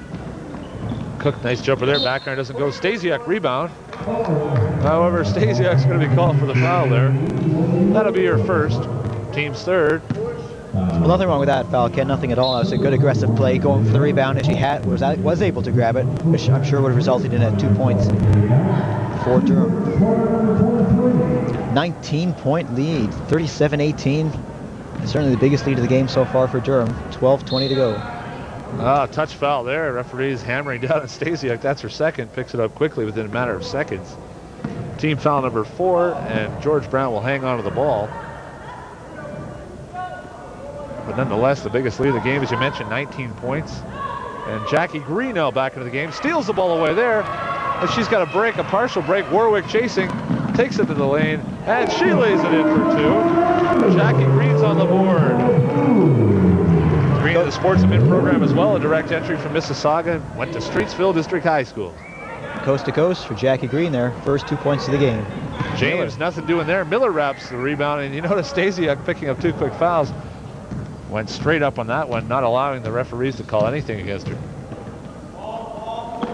There's Green, quick hands. Dishes off Jasbeck, right back to Green. Nice pass back. Nice give and go. Jackie Green to Jasbeck, back to Green for 2. And the Lady Lords have now opened up their biggest lead of the game. 23 points. Ken, what can we say? One of the most impressive things, is, aside from obviously from the defensive performance, but the balance on offense. Green's getting involved, Jasbeck, Stasiak, a whole bunch of players in addition to Goodhouse. That's what Durham needs. That's what they need all season, and they're certainly getting it today. Maureen Rooney adds her first bucket of the second half. She had 3 in the first half, now has 5. And George Brown now with just 4 points in the second half. Durham outscoring George Brown 13-4 in the early going here. 11-10 remaining. I think we're going to see a moving pick called there against Melissa Jasbeck. DJ had set the pick, but she kept moving. You can't do that. Once it's set, you have to keep it there. Jasbeck picks up her third foul. Coach Rainbow, Coach Duggan do not want with the latest rash of fouls. That's their team's 5th this half, is to start to get into foul trouble. Here's Simpson. Left wide open, top of the key. Can't get it to go, and who's there? Stasiak to pick the ball up. A little too quick out of the gate there, and she's called for traveling.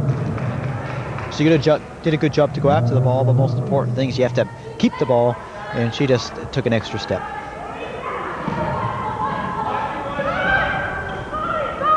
Jasbeck rips it down. Rips it away from Stasiak. I mean, it's all goal underneath the basket there. As you mentioned, the first half, one and done. And again, the second half, that's the same thing. Same story. They look to the middle. Goodhouse seeing it there. Turnaround jumper. Doesn't go. Stasiak quick to the board. Simpson recovers. Simpson, the smallest player out there, but grabbed the rebound amongst the trees. Maybe she's the quickest player, allowing her to get it. Had a fast break bucket there, an easy bucket there for Maureen Rooney. She now has 7 of the game. 19-point lead. We're approaching the halfway mark of this second half. You're watching OCAA women's basketball action on Rogers Community 10. We got a timeout on the floor. Right now it's Durham 41, George Brown 22. We'll be back in a moment with more action from the Durham College Athletic Complex on Rogers Community 10.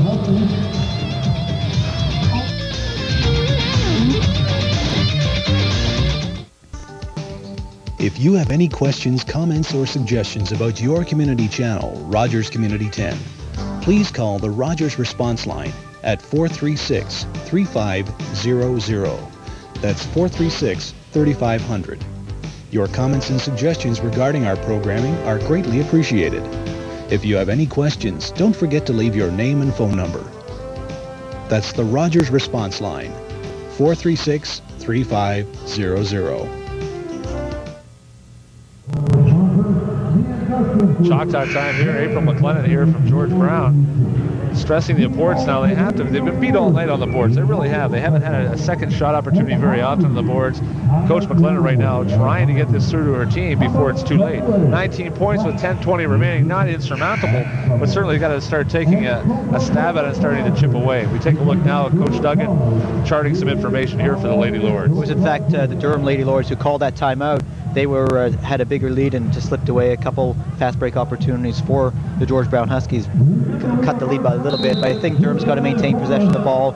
Be careful of what the Huskies are going to do. They may throw some zones at them. They may throw some presses at them. They may try and do some double teaming and go for some steals to get back in the game that way. No question about it. 41-22, Durham leads. Durham with the ball in possession as well, calling that timeout. Foul trouble, we talk about foul trouble. Heidi Wayne for Durham with 4. Kathy Stasiak has 2. Goodhouse has 2.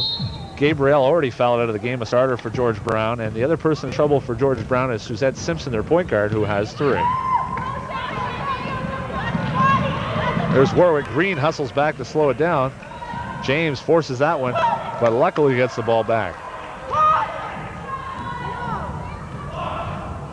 It's a battle under the boards there now. Rooney with a shot, foul there. And we've got another foul. It's going to be 2 shots for Maureen Rooney. Miller called with a foul on the arm, on the shot. That'll be 2. Cindy Miller picks up her first foul. We talk about the Lady Lords the rest of the way. Tonight, speaking of tonight, the Lady Lords after today, 3 more games left. February 14th versus Seneca. That's on the road at Seneca. February 17th back here, a 7:30 start on Friday, February 17th against Niagara. And also at George Brown, February 22nd. A key matchup, that's a 6 o'clock start. 3 games to go after today. Durham must win at least 3 of the 4 to have a chance of making the playoffs. And the key factor is they have to win today, and they also have to win on February 22nd. Those 2 key head-to-head games. We look at all those games, Niagara, Seneca, George Brown, all teams that are 7-6, 6-7. These are teams that Durham compete. It's not like the Humbers of the world who are 13-0 and really tough. I would mention as well, Humber with a little bit of help that beat Seneca 75-73, and Mohawk as well, beating Seneca 70-64. Seneca now with a 6-7 record as well. But certainly Durham can have the power in their own hands right now. They beat George Brown twice. That puts them in a better situation. That one's tied up. Jump ball this time. We look for the possession arrow. It will be in favor of Durham. 9:38 remaining, second half.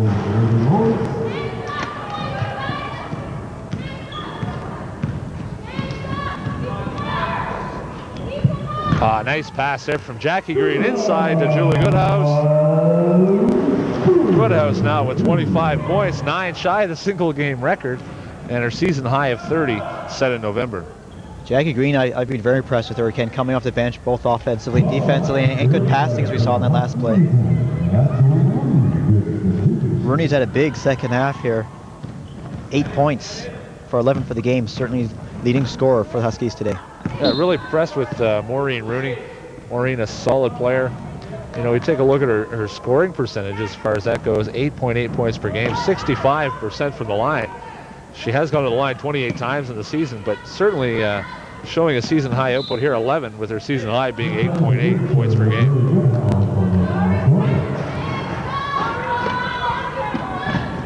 Here's Goodhouse now, 16 in the shot clock. Miller pulls it out, Brown flashes, here's Green.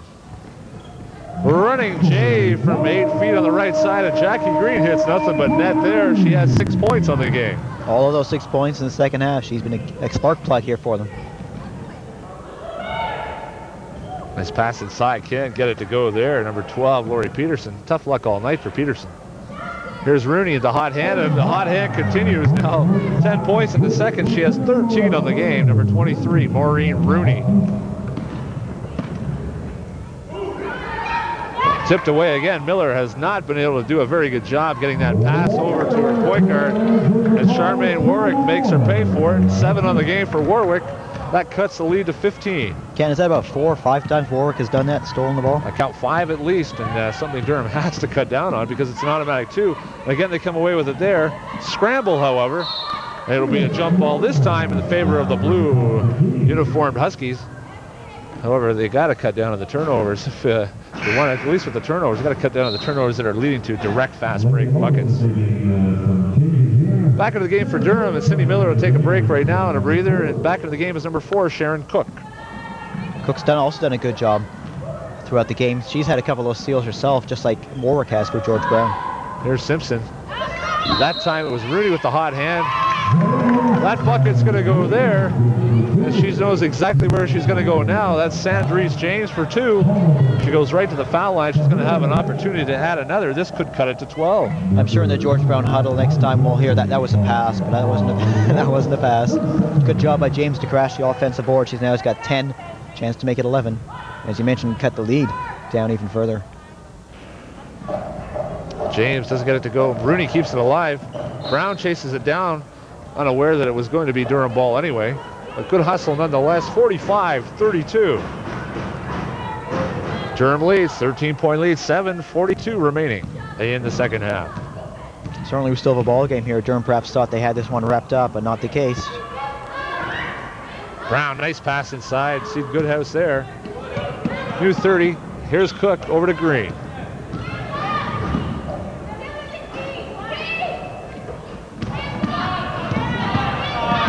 Shawati Rooney closely guarding her. Here's Goodhouse. One step around her, finds room. That doesn't go. Cook got a piece of it. Goodhouse keeps it alive. Could have probably been a foul there, but it goes out of bounds, and it's going to be Huskies ball. Both players hustling for the ball there. Simpson and Julie Goodhouse. Coach Duggan expressing his sentiments there to the official going by. Number 1 not to be vocal is Coach Duggan, but certainly had a point there. Sips a little bit wide. Warwick chases it down, and she hits for 2. Charmaine Warwick now has 9, and that cuts the Durham lead to 11.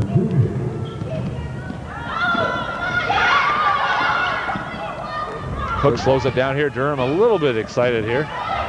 Ball check there. Here's Green. We had a traveling call. They turned the ball over here.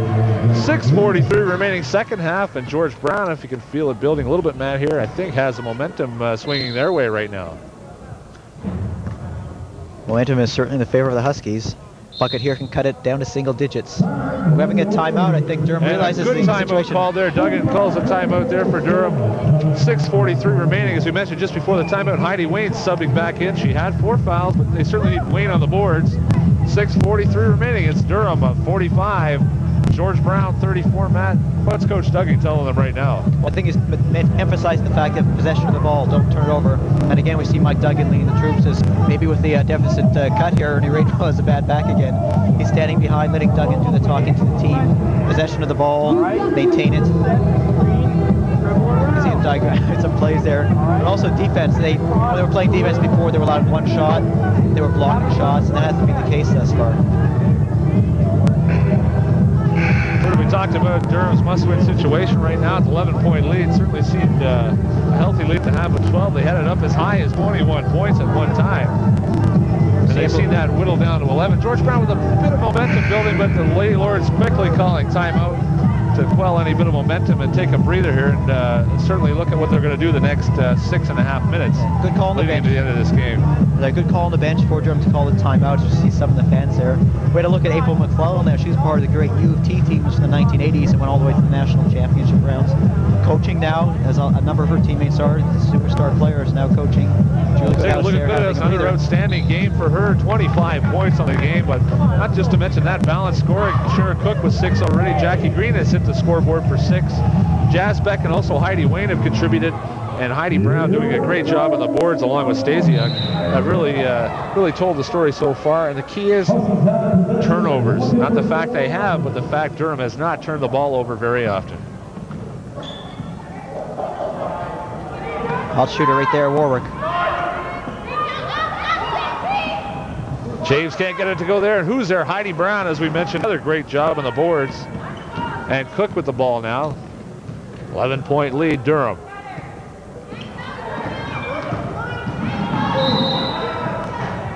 Chorty said a pick there against Warwick, and it's a good thing she didn't get called for moving. She realized that she was possibly going to get called, so she stepped away and let the pick go.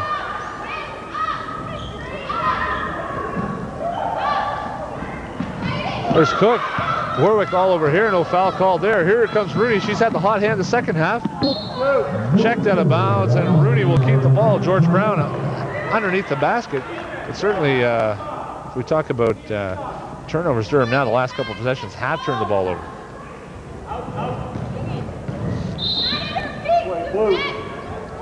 Part of those turnovers have been a result of the more intense George Brown pressure. They're applying that because they realize they've actually against the wall here. This is not a must-game win for George Brown, but certainly a very important one. Could clinch a playoff spot for them. There's Peterson. Warwick dishes it off. Tried to see James. Doesn't. Out of bounds. Durham ball, 5:56 remaining. Let's see what the Lady Lords can do here. Warwick's been one of the key spark plugs offensively and defensively. We know she's stolen the ball a number of times for fast break layouts, but she had some good penetration there. And some steals. Durham's going to keep an eye on her. That's what Heidi Wayne has to do. Unlucky there, but that's a shot Heidi Wayne's got to be taken. That's a shot you're going to see a lot of over the next 2 years as Wayne progresses with her collegiate career. Nice D from Wayne. Taking away Maureen Rooney on the play. Could have been an offensive foul. Wayne and Heidi Brown, they take it right back. Wayne elects to dish off. A little bit too much passing. 2-on-1. And we got a player down at the far end here. It's Maureen Rooney. And it looks like it was a victim of the collision at the other end. Heidi Wayne taking the charge. Rooney looking to dish off. And Rooney down now, suffering a knee injury. Might be one of those cases of knee against knees. The last place with Heidi Wayne and Heidi Brown coming down. Not your classic 2-on-1, resulted in a ball going out of bounds and a turnover.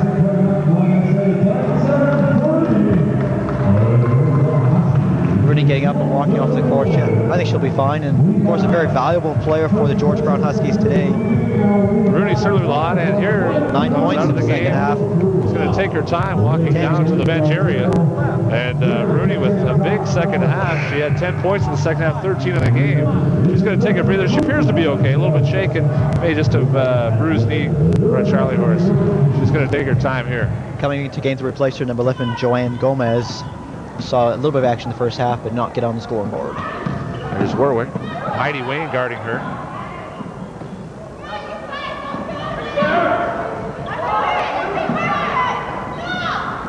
Simpson 13 of the shot clock.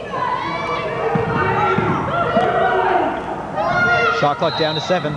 Simpson this time. Cook at 7 seconds in the shot clock. Tough foul for Cook to take.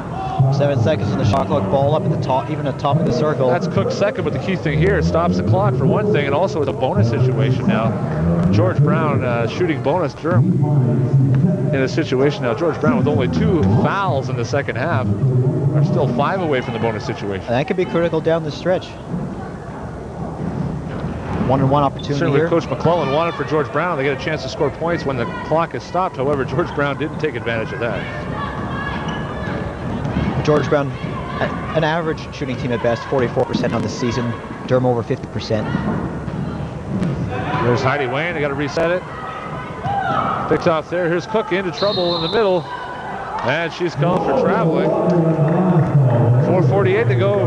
And Durham stuck at 45 now. 2 minutes they've gone without scoring. And they've really gone away from their movement and ball movement on the offensive zone. When they've been doing that, Ken, as you just pointed out, that's when they've been the most effective. They've had a lot of people involved in the sequence of plays. This time having someone dribble at the top and force a pass, it has not been good result for them. Warwick just off the mark. And back comes Sherwani now. 4.5 minutes remaining. Durham leads by 11. George Brown not been able to hit single digits yet. They had a bit of a run. Durham called timeout wisely. Nice pass from Goodhouse to Brown. Can't get it to go. What a heck of a play there. James Just couldn't get it to intimidated go. inside, though. She's blocked a couple shots, including one from Goodhouse. Simpson banks one off twice off the backboard and in. Simpson with 4 in the game. Now it's a 9-point Durham lead. Heidi Wade turns the ball over to Simpson. And a timeout on the floor. George Brown quickly called by Suzette Simpson. 3:56 remaining. Durham 45. George Brown now cutting the lead to 9 at 36. You're watching OCAA college basketball action on Rogers Community 10.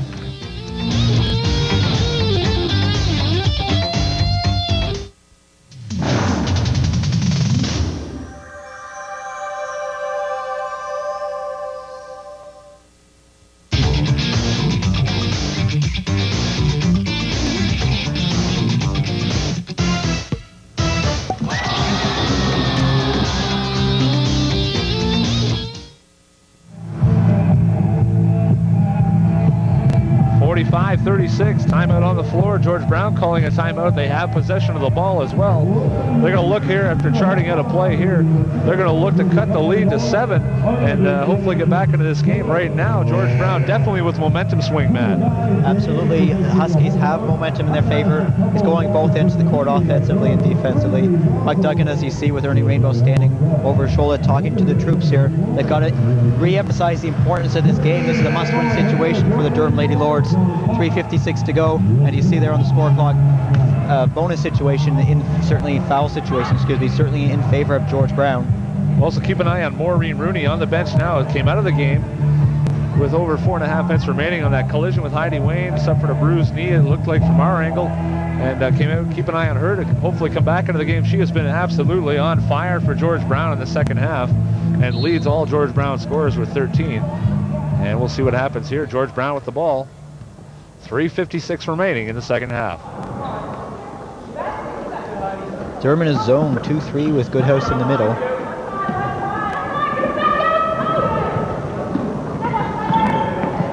Swing pass, Warwick now. Bit of a careless pass, almost knocked away. Gomez, Simpson at the top 8 in the shot clock now.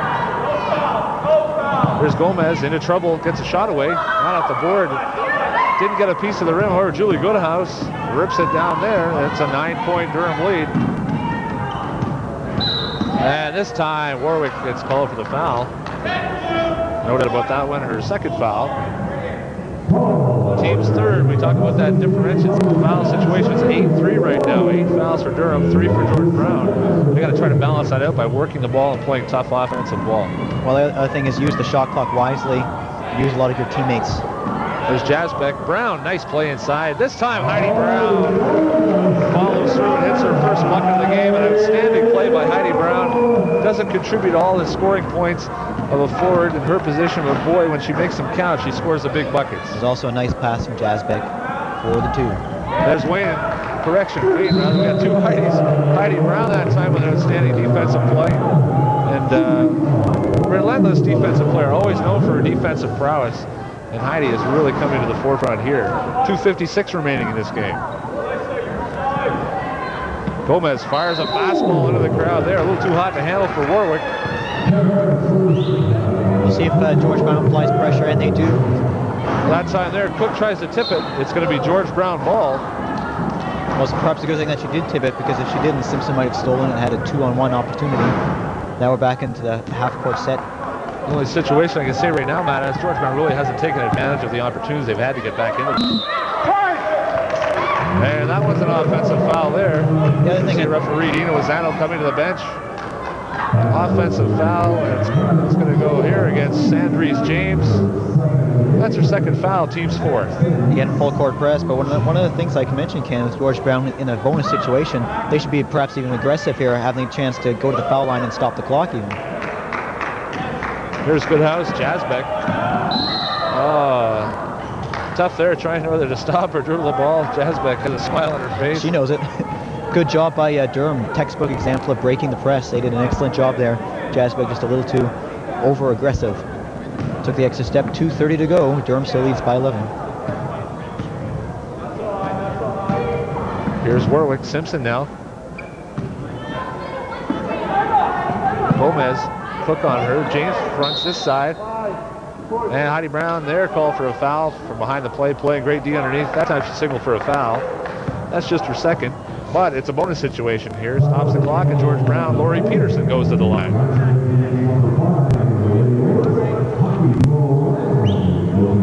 Peterson averaging just over 1 point a game, 1.3 a game. Let's see a lot of action this season. In fact, that was her first trip to the line. First trip to the line of the season. Ball goes off Goodhouse, so she just couldn't get her hands on it. George Brown still has the ball. And again, a perfect example. George Brown not taking advantage of these free buckets when the clock is stopped, which is something they need. Warwick into James, triple team, and that's not going to work. Here's Gomez, checked by Chawati. And 20 seconds on the shot clock. Here's Warwick. Tough D by the Lady Lords. They're shutting down James.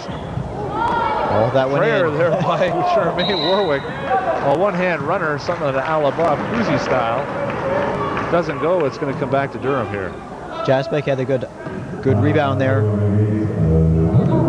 15 foul goes against George Brown. It goes against Joanne Gomez. And we take a look right now. Maureen Rooney wanted to come back in. The needle seems like it's okay, but just didn't get to the scorer's table in time. A little late in the substitution there. Couldn't quite get her in. Chawati runs at the clock, runs under 2 minutes now. Here's Cook. They swing it wide. Goodhouse. Turnaround jumper. It goes. And Goodhouse with 27 on the game. Well above her season average. That's a 13-point Durham lead. Durham appears to be now comfortably moving along to a big victory here. 1:34 remaining. George Brown just can't solve the inside game right now. It'll come down to crunch time. Durham just played, superior inside defense. What George Brown has to do is shoot. They can't pass the ball around like this, Ken. They got to shoot quickly, and they've got to foul and stop the clock. There's no doubt about that. 7 on the shot clock. They're in trouble now. Here's Simpson. Warwick from 3. She steps over for 2, and she's fortunately picking up a foul here. 3 seconds left on the shot clock. You're up by 13, just over a minute to go. You did a good job defensively for 27 seconds here. An excellent job, as a matter of fact. And then with 3 seconds to go, you have a foul. Here's Warwick at the line. Charmaine averaging just under 10 points a game, 60% from the line. She's 40 of 67 from the free throw line in her third year with the Huskies.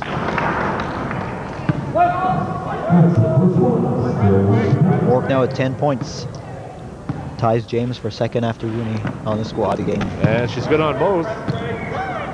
Now we see the press again. They should foul quickly in this instance. And they got to stop the clock here quickly with a foul. They haven't seen it yet. Good job at breaking the press again. Jasbeck on the far side. And Simpson steals it. She's got Warwick with her. Dishes off to Warwick, who lays it in left hand. 59.2 seconds to go. It's a 9-point lead. They got a foul here. No reason why they haven't yet. They have to foul because they got to score when the clock is stopped, and they're far from bonus. Goodhouse, not a good move by Goodhouse there. She should have pulled it out. Should have used the time on the clock. You're right, exactly right, Ken. In that situation there, Goodhouse had to pull the ball out, elected to shoot it, and lost the ball. And it's going to result in 2 shots the opposite way with the clock stopped at 40.4 seconds.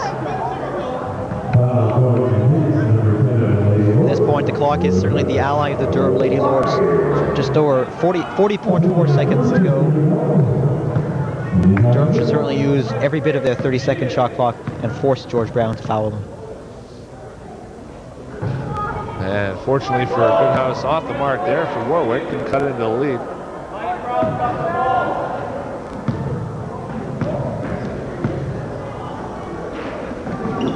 And Warwick hits that one, 8-point lead. Here's a press again, 40 seconds. They got a foul here. Durham's done a good job of breaking the press in this game. They do it once again. Oh, this time they elect to shoot again. Not what they wanted twice in a row. Durham has given the ball up.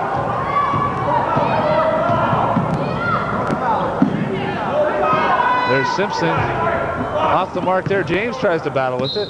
And it's Durham ball, 18.5 seconds to go, Matt. Certainly nonetheless thrilling in the dying seconds here. 8-point lead Durham. They got a foul. Don't quite understand why they haven't fouled yet. Here's Goodhouse now pulling it out. And they finally foul with 8.7 seconds remaining. George Brown electing not to foul. Well, I think that was a mistake on their part of a couple of minutes ago. They should have fouled, they should have stopped the clock, they should have forced, even if it meant sending them into the bonus situation, they should have made them make the points from the line. 8.7 seconds, here's Shawati. Brown's gonna run it down. They have foul now, 4.8, it's way too late for fouls. 4.8 seconds remaining. This one's going to be put in the books very shortly. It's Durham 49, George Brown 41. Heidi Brown will go to the line here, shooting 1 and 1.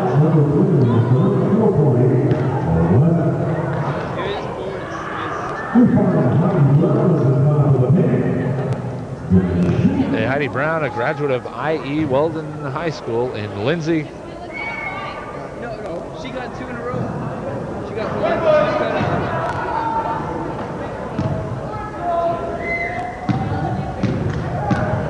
Brown's going to the line. 1-1 situation. Off the mark there, off James's hand. That's going to be Durham ball, 3.5 seconds remaining. And it's just a matter of seconds before this one's in the books. And a big Durham Lady Lords win in a must-win situation. They rose to the occasion. There's a foul not called. Simpson, Goodhouse this time for 3 at the buzzer. It doesn't go on the Durham Lady Lords. Capture a big victory here, their 5th win of the season to go against 8 losses. Nonetheless, a big win because it's a 4-pointer against George Brown, who they're chasing for the 6th and final playoff spot. Durham now with a record of 5 and 8. George Brown drops to 6 and 8. Makes the game on February 22nd all that much more important. Now we talk about big games. Durham with probably the best game we've seen them play at home all year. Probably the coaching staff would attest, probably their best overall game all season long. And it resulted in an 8-point win. It was a superb game. It's certainly the best game I've seen them play all this year, Ken. I'm not sure about yourself, but offensively and defensively, and a lot of balance. Goodhouse, of course, to start, 27 points, but contributions from people like Jackie Green, Kathy Stasiak, Steve Miller. Everyone came off the bench and did a super job. Well, no doubt about it. Julie Goodhouse, 27 points. She's equal to her task as the leading scorer in the OCAA, but certainly Jackie Green, Heidi Wayne, Heidi Brown, and Kathy Stasiak also hitting the score sheet. Not to mention Sharon Cook with a quick 6 points. They got out to a quick start. Coach Rainbow was happy with that. They finished strong in the second half, and Durham with an 8-point victory minus a couple of late turnovers. Maybe they were a little excited. They knew how big a game this was. But Durham with a few turnovers at the end, they overcame all of that to register a key victory, a must-win victory. Durham now 5 and 8. They now have a shot with a win against George Brown on February 22nd and a win against Seneca or Niagara. 3 of 4.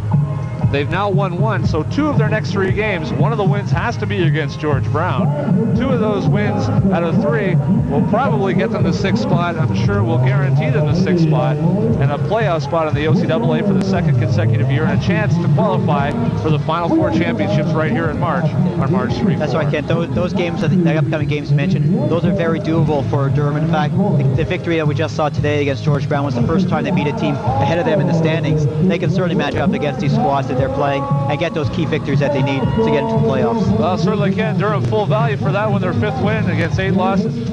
They'll be celebrating tonight at Durham with that key win.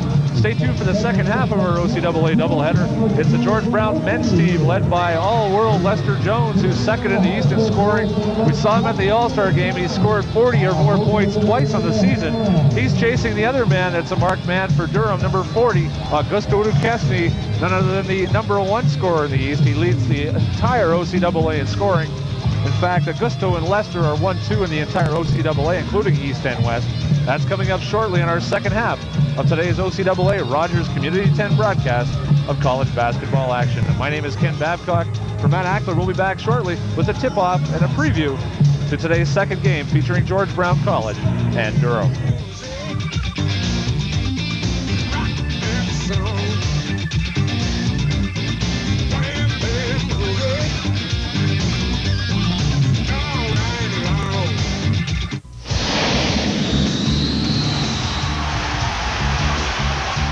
Do you have an upcoming sporting event that you'd like advertised free of charge? Well, you can get your message into almost 74,000 homes across Durham on the Goal Line Upcoming Events billboard.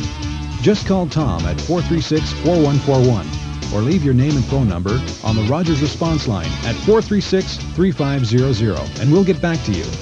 It's as easy as a phone call and there's no charge. The Goal Line Upcoming Events billboard, only on Durham Region's Spirit of Sport. Goal Line. Get with the program. If you have any questions, comments, or suggestions about your community channel, Rogers Community 10, please call the Rogers response line at 436-3500. That's 436-3500. Your comments and suggestions regarding our programming are greatly appreciated. If you have any questions, don't forget to leave your name and phone number. That's the Rogers response line. Robin Lee.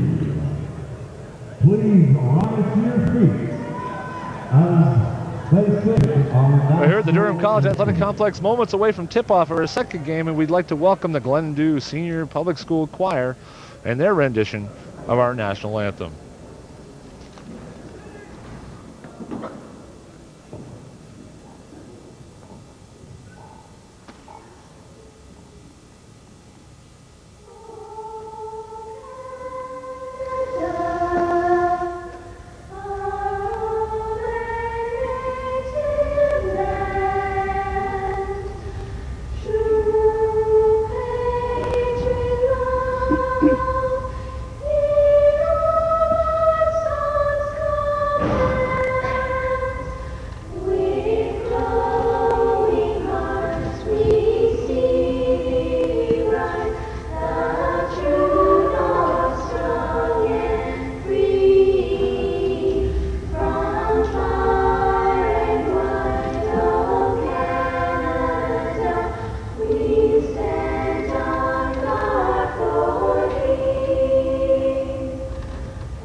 The Glendew Senior Public School Choir. Matt, we're set for action here at Game 2 of our doubleheader today, featuring the George Brown Huskies and the Durham Lords. And George Brown coming into the game right now with a bit of a struggle. They did come up with a big 2-point victory against Cambrian College just last week to move up in the standings.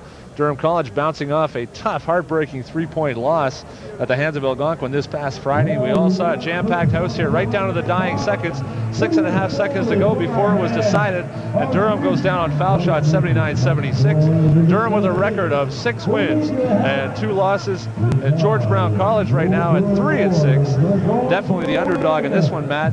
We'll see what happens today. Well, for basketball fans who like high-scoring action, we've got, as you mentioned earlier in the first game of this doubleheader, the 2 top scorers in the OCAA East. In fact, all of OCAA. Augusto DeKesney, of course, we've seen many times, but we have a great chance to see Lester Jones, who averages almost as much as Augusto at 27 points a game.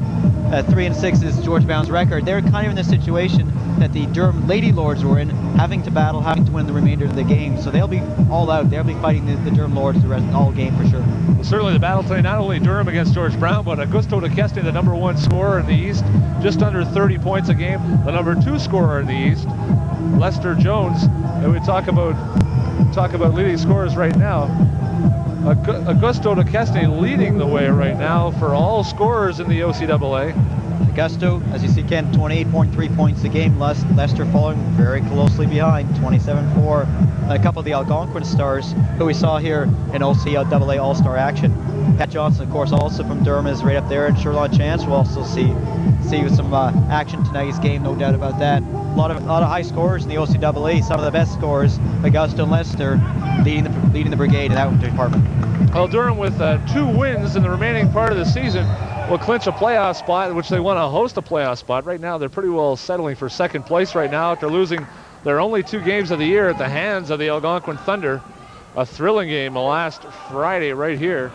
But nonetheless, George Brown, the opposition tonight, and Lester Jones, an outstanding player. We all saw him at the All-Star games.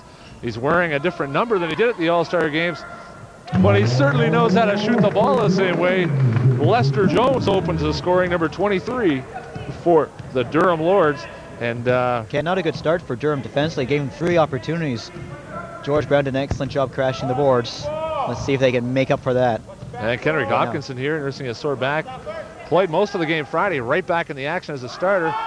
There's Patrick Johnson off the mark. Sherlon Chance quickly grabs the rebound and tries to see familiar number 40, Augusto DeKestny, under the basket. And Jones played a little defense there, and he knew Augusto was going right to the basket, as a smart offensive scoring machine does. And Jones tipped it away. Still Durham ball. Right now it's Rick Jordan, Patrick Johnson, Kendrick Hopkinson, Chance, and Augusto DeKestny on the court. Durham wearing their home white uniforms. Here's DeKestny, big mismatch against Jones. Johnson rebound. Off the glass and in, and Patrick Johnson opens the scoring for the Lords. We're tied at 2. George Brown had about 3 opportunities on the offensive boards, and Durham came right back at them to do the exact same thing to tie the game.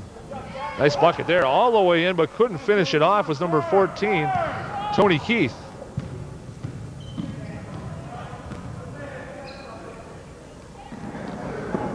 Here's Johnson, 1-on-1. Huge mismatch against Keith. Can't win the battle there. DeKestny steals it. Top of the key, can't get it to go. DeKestny off the mark. And number 32 for the Huskies, a familiar face, Stafford Kerr with the ball.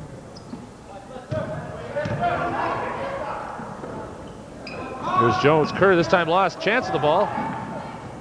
He'll slow it down and give the ball up here to Hopkinson, the quarterback of the Durham Lords offense, wearing number 21. We should run down the George Brown starters for our fans not familiar with this team. 15, Gad Perlmutter. 23, Lester Jones, we've talked about already. Number 14, Tony Anthony. Oral Anthony is actually his name, but his buddies call him Tony, I was told. Number 31, Keith Jofield, and number 32, Stafford Kerr.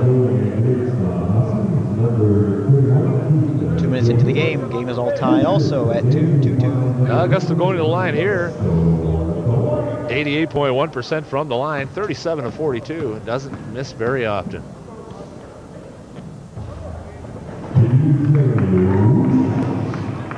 Augusta with his first points of the game. 3-2 Durham leads.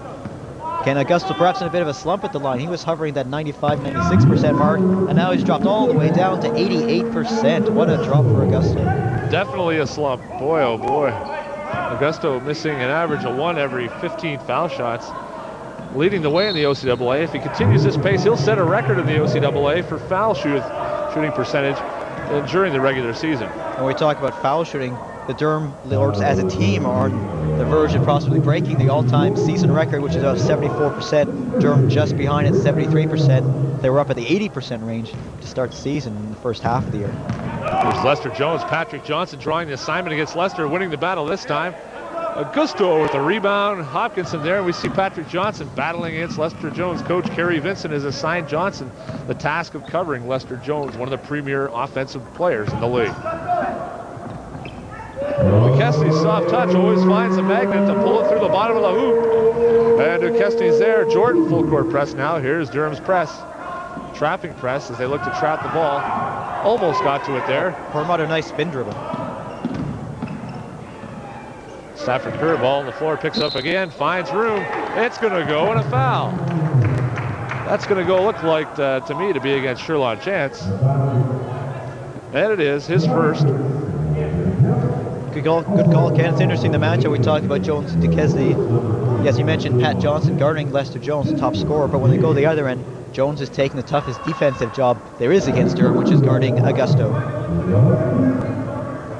Kerr for the chance for the three-point play to cut this lead from 6-4 to it's still 6-4. He missed it. Rebounds, just can't hold on by Augusto. Out of bounds. George Brown ball. Take a look now at the East Division standings. Of course, Algonquin leading. In second place, 6-2. That big game on the weekend on Friday night. Algonquin 9-0. And we take a look at the top 4 teams in East Division make the playoffs. Humber College leading the way. Their only loss. They're number 1 in the country still. St. Clair, a surprise. St. Clair College has slipped into second place.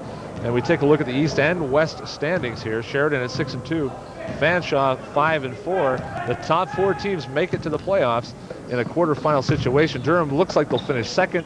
If so, and it looks like they will finish second, Durham College will host the number 3 place team in a sudden death playoff game on Tuesday, February 28th, right here at the Durham College Athletic Complex. And we know there are 3 strong teams in the OCAA. It's Humber at 7-1, St. Clair at 8-2, and Sheridan at 6-2. So certainly whoever finishes the 3rd place who comes down here to the Durham College complex will be a great matchup between the Lords and whoever comes out of the West in the 3rd spot.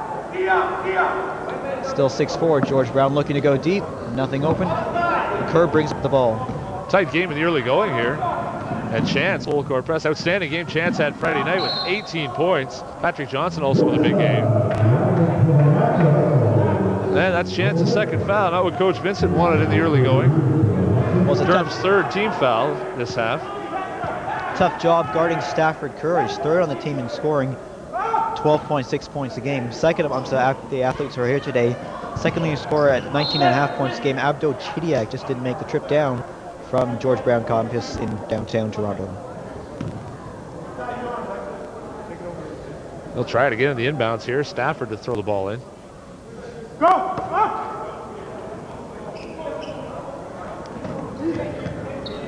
They do get the ball in. Kenrick Hopkinson got a piece of it, no less, but it goes for 2. Gad Perlmutter with that one. He gets the ball to go for 2. We're tied at 6 here. 16:31 remaining in the first half. There's Johnson, freezes the ball. They got to see Durham move the ball a little more. Johnson, big mismatch. Gets the ball to go this time. Up and over his man, number 14, Tony Orrell. And Johnson hits for the bucket. He has 4 on the game. It's a 2-point Lords lead.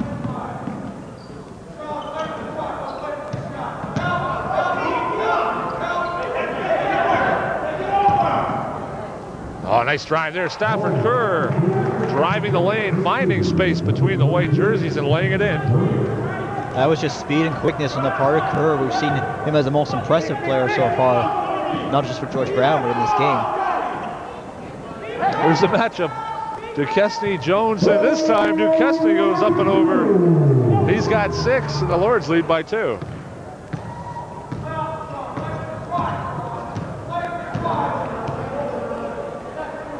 Here's Perlmutter at the top.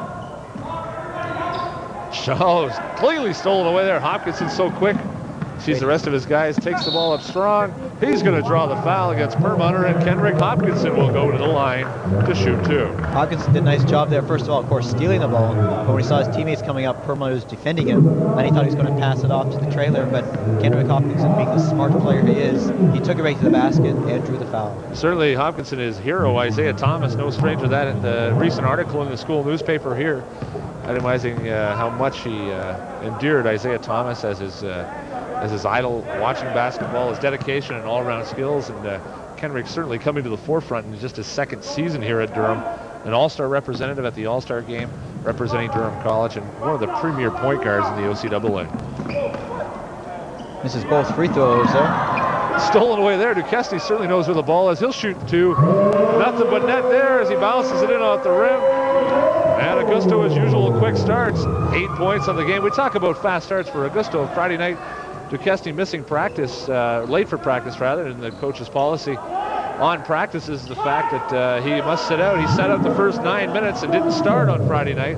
And knowing Augusto's quick starts, he's averaged about 19 points a game in the first half.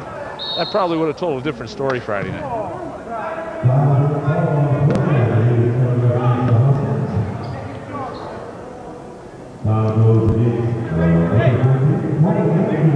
Tony Anthony collecting his first personal foul.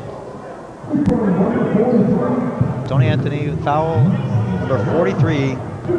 Pat Johnson scoring the line. Johnson and Augusto Duquesne so far the only players who've scored for Durham College. Johnson now with 5 points and Duquesne with 8. Here's Johnson again. Graduate of Oakwood Collegiate in Toronto. He drains 2. He's got 6, and the Lords lead by 6.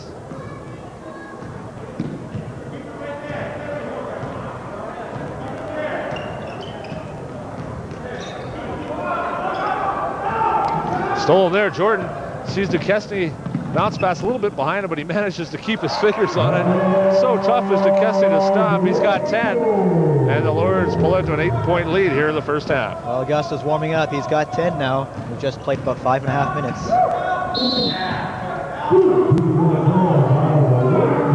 Augusto is slipping in, really improving his defensive game over the second half. Coach Vincent working hard with him, as is assistant coach Gord Wallace in practice, is working hard with Duquesne's defense. And calling from all the way across the gym, head coach Kerry Vincent prides himself and all of his teams he's ever coached on their strong defensive play, screaming good help, good help.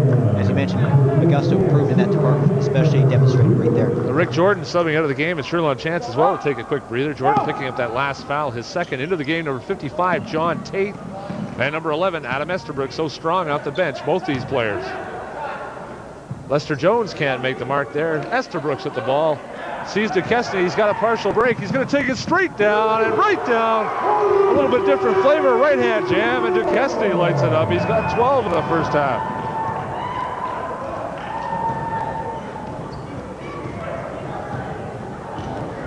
Here's Jones now against Tate. Tough task for Jones.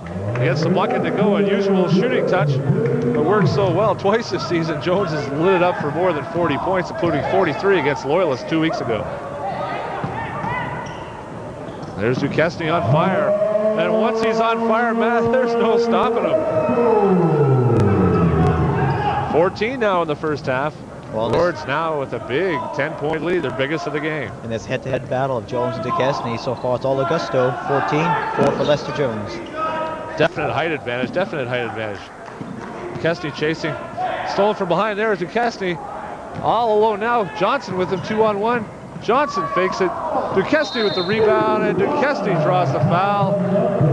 And Duquesne is going to go to the line with a big smile on his face here. He's going to go to the line here for 2 shots. Augusto's doing a very clever thing there when the turnover or the steal or the defensive rebound by one of his teammates is picked up. He's going for the fast break. You don't have the big 6'8", the big 6'9" guys leading the break, but Augusto is doing just that, showing his all-around skills. Lester Jones checking out now to catch a breather here, and certainly finding the tough going with both Tate and Duquesne guarding him. Not the kind of assignments Jones has been matched up to. Durham with a definite height advantage in this game. Augusto going to line, 37 of 42 on the season coming into the game. He made 2 for 2 earlier today. Now 3 for 3. 15 points for Augusto. We haven't even played 7 minutes yet. Augusto off to his typical fast start. 21-10, Durham leads here in the first half. And 2 more.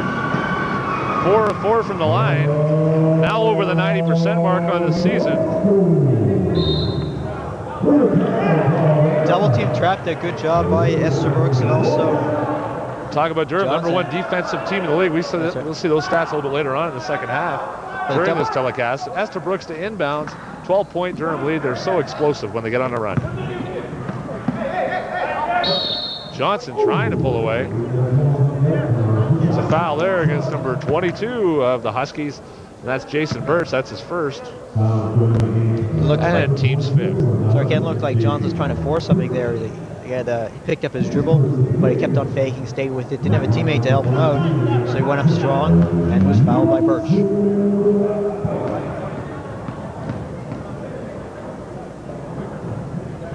And Johnson hits that one. Still a 2-man game here for the Durham Lords. Augusto with 16 points. Pat Johnson now with 7. 13:01 remaining in the first half. Johnson hits both. Here comes a double team in the corner. And Johnson picks up that foul. Stafford Kerr with the ball on the sideline. Patrick's first, team's fifth, and no inbounds again. Pressure on D here, Adam Estabrooks. Gusto's man gets free. Stolen away, Nestor Log tips it away. Kendrick Hopkinson with a nice dish. And another bucket there. Augusto DeCastro with 18 points in the first half. And Augusto showing a little bit of that cat-like quickness for a big guy. Oh, what a steal by knocking the ball upwards instead of downwards. Steal by Hopkinson right back. Long pass to Kesty, wide open. Is this exciting hoops or what? DeKesty lays it in. He's got 20 in the first half. We've only played 7.5 minutes. DeKesty with 20 points already. And what a play by Kendrick Hopkinson coming back to steal it, then finding him wide open. This time holds the shot off that time. We saw that. He did pass the ball. Make note. Wisely setting it up this time. And we got a slot foul there. Not a very smart foul by Birch. His second. That's the team 6. We're close to bonus here, and we've only played 8 minutes. What we've seen so far is that George Brown just can't handle the press. They're going to talk about it in timeout right here. And we do have a timeout on the floor. We're going to take a break here. 12:13 remaining in the first half. You're watching OCAA college basketball action on Rogers Community 10.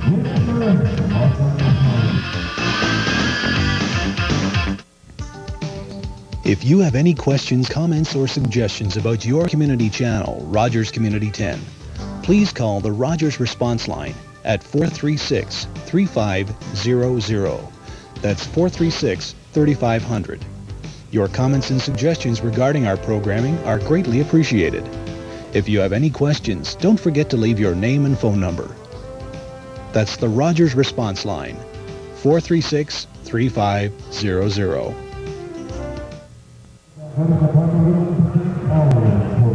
12:13 remaining, 28-10. It was a close game at the start, 6-all. Durham's pulled away since then, going on a huge, right, we would call it a huge 22-point run.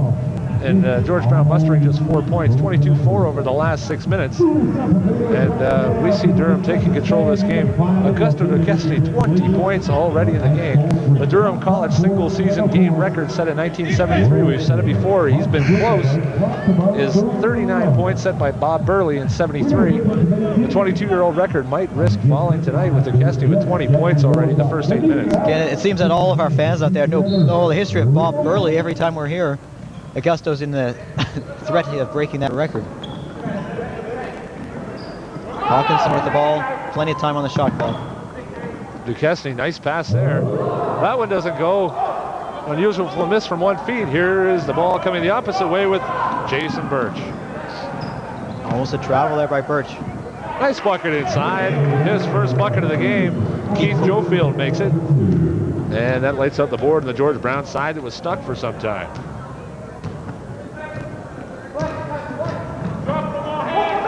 Here's Tate.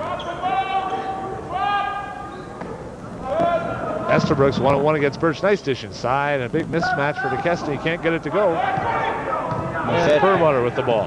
Marchetti grabbed the rebound there. All blue under the basket. This time Durham was not attacking the boards.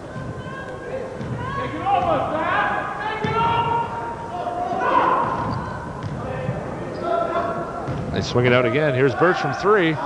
He hits for 3. Jason Birch, his first bucket. A big 3. Birch shot that with confidence. One of the top three-point shooters on the team. 6 so far in the season. Second behind Perlmutter. There's Hopkinson.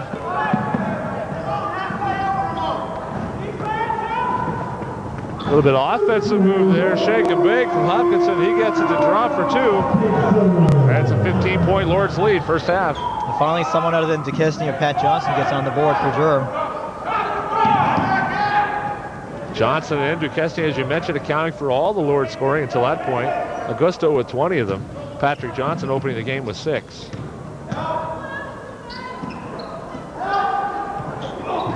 Off the mark there, just short. Big rebound, though. It's going to go. I think Birch is not afraid to pull the trigger from just about anywhere. That was well beyond the three-point stripe. fronted out, but Stafford Kerr went straight to the. That one's going to go front of the against rim, grabbed the Duquesne there. rebound, Picks up the foul his first. And Augusto checks out right now for a breather with 20 points, as does Patrick Johnson. Into the game now. Star of Friday night's game with 3 key three-pointers in the dying seconds, Rayford Perret. And also into the game now, wearing number 33, David Pickering. Rayford Perret and Mike Kosavic exchanging three-pointers 3 consecutive times down the court on Friday. What a game that was. Kerr makes a bucket for the three-point play. He now leads George Brown with 7 points. Certainly at Coronation Public School, Rayford Perret is the star of the day. I think they wanted to take him home with them after the game, signing autographs, and certainly thrilled with Rayford Perret. He spent some time after the game talking with the young players and young students from Coronation Public School who were in attendance that night. Nice move inside by Tate there, Ken. Showed he's got some moves with Augusto on the bench. John Tate with a bucket there, averaging 7 a game. Certainly doing a great job playing the number 2 spot behind Augusto. Just no easy task. Tate, a wonderful offensive talent. Look for him to improve each game out.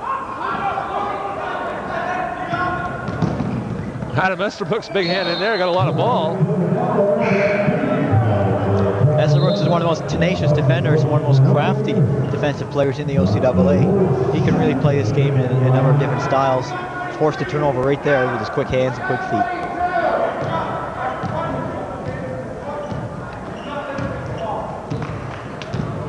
Here's Hopkinson here. Esterbrook's turnaround jumper. John White. That time, correction, John Tate, correction on that. Ball goes off the side. Esterbrook's to keep it alive. Esterbrook's turnaround jumper, he hits. Now, Matt, you're seeing, as we mentioned, some other guys contributing now. Augusto's out. The Lords just keep coming at you with so many offensive weapons. Well, they're a team with great depth, and we're seeing that so far in the first half. Lester Jones handling the ball smoothly. Lester, this time, Tate wins the battle. And back comes Hopkinson. 16-point Lords lead.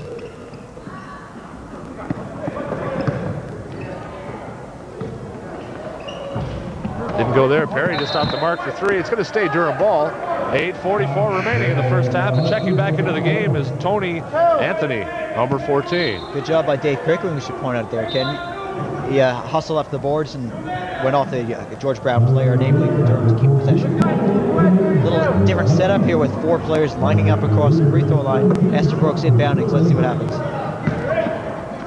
There's Rayford Perret again on the board. Tate battles, and it's won that time by Joe Field. In the air, commits early. Save just barely in the line. Swing it back out. Permutter at the baseline. It's going to go again. He likes that spot. He's got 4 on the game, both from that area. Nice move by Permutter. Good follow through. And of course, a nothing but net shot. NBN.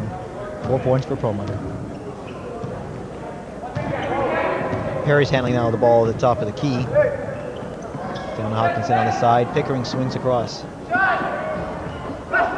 There's Jones ripping that one down off the glass. Clean lane there. Wisely dishes off. Opposite side this time. Jones gets a piece of it. Esterbrook comes away, and back come the Lords. And they slow it down, give it to their general back there, Kendrick Hopkinson. 14-point Lords lead. Rayford Perret now with the ball. Here's Esterbrook from 3.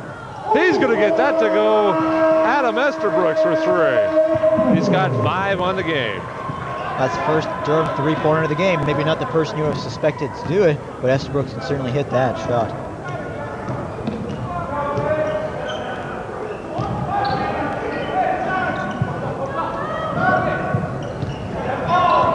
Stolen away here. Shot clock ticks at 11. Jones against Tate, helped by Pickering. Nice help, and it does the job, but a great tip and a great follow there by Joe Field. He's got 4 on the game. In that situation with the switch, there was a mismatch. Perry was forced to defend Joe Field. He's just not big enough to keep him away from the ropes. The substitutions here we see coming out of the court, seeing their first action. Number 30, Gary Oak, always working hard, always the last guy along with David Pickering. At practice, always the first guys there, always the last ones to leave. And also wearing number 12, Brian Allward, all the way from Newfoundland. In his first year joining the team at Christmas, joining the team in the business admit program. And Brian seeing some court time. A quick guard and a nice acquisition for Coach Vincent and his squad to bolster the guards and add a little depth off the bench. Tate did a nice defensive job against Jones there, and Estabrooks allowed only one shot for the Huskies. Here's Oak, one-on-one. Pops it back out to Perry. Oak again, turnaround jumper. Tough D there. Jones is going to come away with it. As well, the Huskies.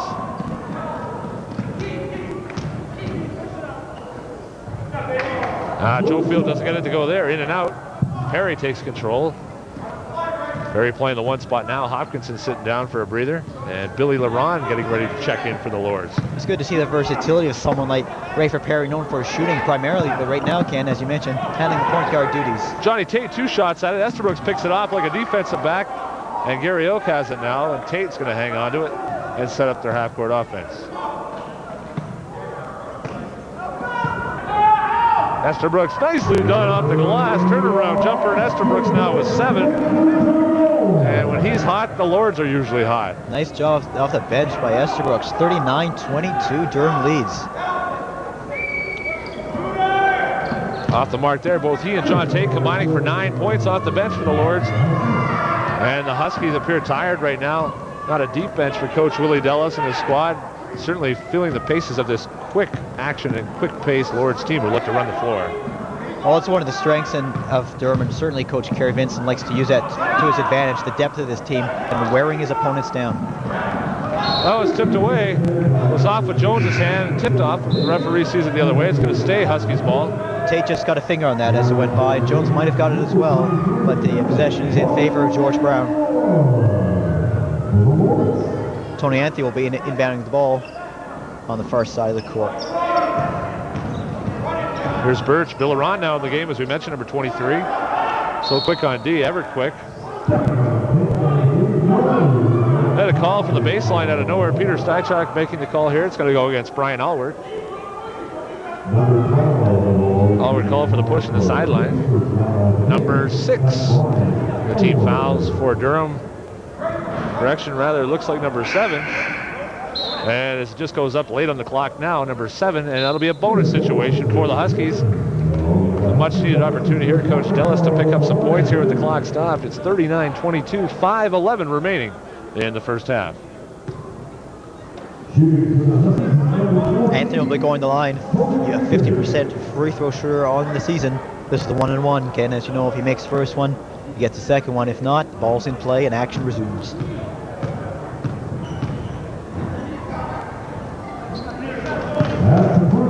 Anthony makes it cleanly, his first point of the game. There are now 6 different Huskies on the board.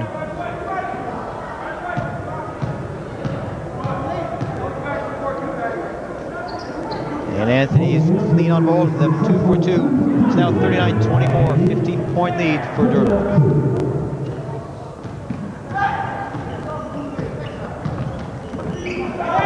That one goes off Tate's hands out of bounds. Too hot to handle. 5:01 remaining. It's a 15-point Lords lead.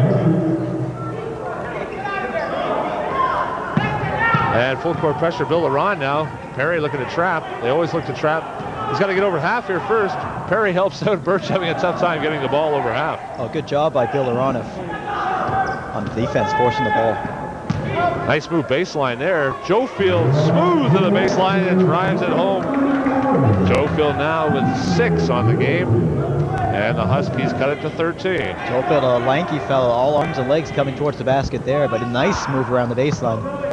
Nice pass inside. Bill Aron to Tate. The bucket goes.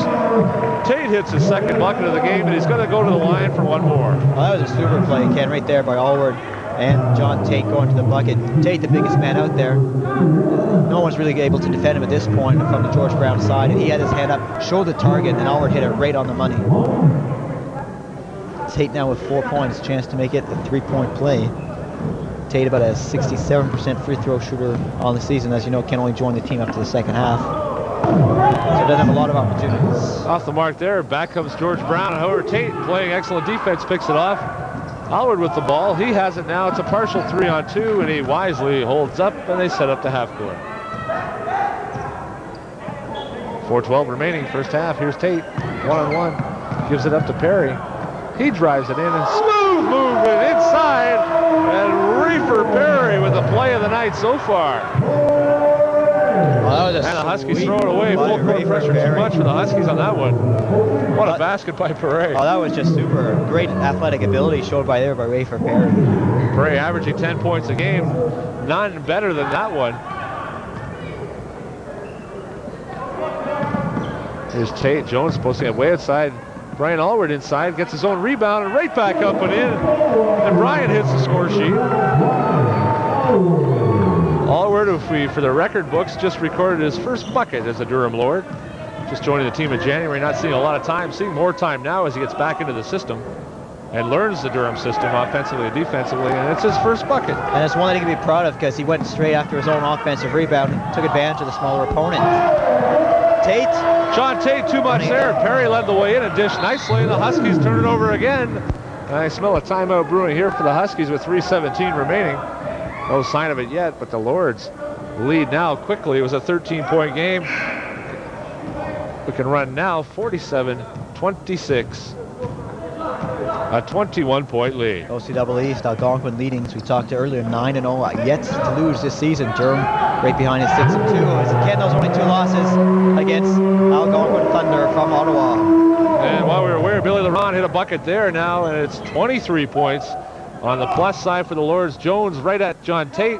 He gets that one to go. What a player Lester Jones is. 6 points. 2:46 remaining in the first half. Sorry, Ken, Lester Jones has been pretty quiet. We talked about what explosive score he is, but he's held to 6 so far. It's a credit really to the Durham defense with DeKesney and Patrick Johnson drawing the assignment, doing a good job now. John Tate, and he's really finding it tough going to get those quality shots open. There's Tate. Perry for 3, his favorite spot. Howard, big boards there, helped with Gary Oak, tried to get it to Bill Laurent.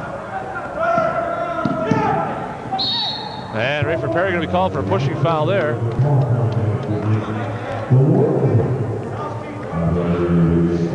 Ken, you may not know this, but what we've got on the court here for Durham is all bench players, and they've built up this lead that these starters had set for them. So that's a real testimony to the quality and the depth that Durham has in this team, that Coach Kerry Vincent can use in a variety of ways, all big, all small, all quick. Rayford Perry is called with foul there, his first. Perlmutter going to line in the 1-on-1 situation. This will go there. Jofield, big rebound. He's had a big game so far. That's number 8 on the point column for Keith Jofield, number 31. 19-point lead. We're approaching the 2-minute mark of the first half. Tate runs it down with his long arm, snags that one going by. Again, that pass wasn't for Tate. I think it was for Billy Laurent. I don't think so. Allward off his hands. Tries to get it back. Doesn't. Had it for a chance. It's Hayes Huskies ball. And we're under 2 minutes now, first half. The Lords started slowly, but so explosive. And DeKesney and Johnson and Chance and Kendrick Hopkins have now been out most of the first half since that big run. They've now sat out the last 7 minutes. One of the keys is that George Brown has just not been able to handle the press. Primarily, they did a good job there. But they've had too many turnovers otherwise. It just shows the kind of strength Durham has. 2 starting lineups that can go, and they can sub guys in freely. Coach Vincent, Coach Wallace, the liberty to do that, and they're really getting no less of output from the guys who are in now. And Tate so strong off the bench. That time a little strong with the shot, a little strong off the bench. Back on the Huskies. Almost broke the glass on that one. Tate grabbed him there, thought he drew a foul, even gave up on it. Here's Allward. And the Lords come back. It's run and gun time now with 1:10 remaining first half. I imagine we'll see this bench, the 5 players on the court now for Durham Bell bench players, finish out the half because they've done such a good job. Tate's liking the outside range with a nice cushion. Coach Vincent probably would like to see that. Allward chases it down. Great hustle there. Applaud from the bench there as they see him. He's okay. He hustles back in. Great hustle by Brian Allward. That's not the first time we've seen great hustle by Allward. It's for the 3rd or 4th time I can count, at least, when Allward has gone right after the ball and sacrificed his body just as he did right there going into the bench.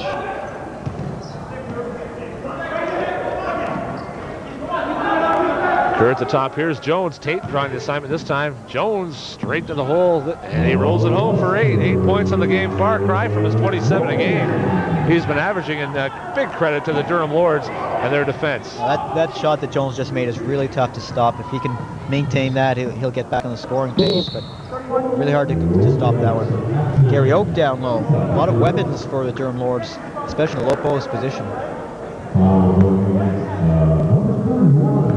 Gary Oak's going to go to the line here.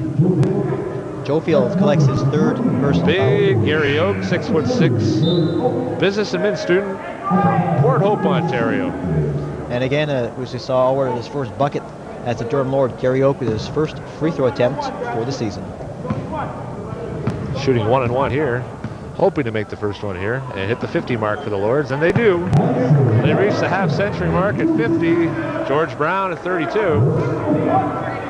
And Oak looks to lead to that right now and increase the Durham lead. Finishing, we talked about the depth. Durham already has 9 players on the scoreboard, yet to score Shoreline Chance, Dave Pickering, and Rick Jordan. Players, 2 of them, in fact, are starters. Outstanding depth. They drive the lane there. Stafford Kerr makes a bucket. 20 seconds now remaining. And Rayford Perry will bring it up court. Shot clock not a factor. Rayford Perry slows it down the court. Here's Alward. Dishes back Tate. Elects not to shoot. 6 seconds now. Perry drives. And he's fouled. And amazingly, Perry looked to pass, looked to shoot, drew the foul, still got the shot away. The bucket went.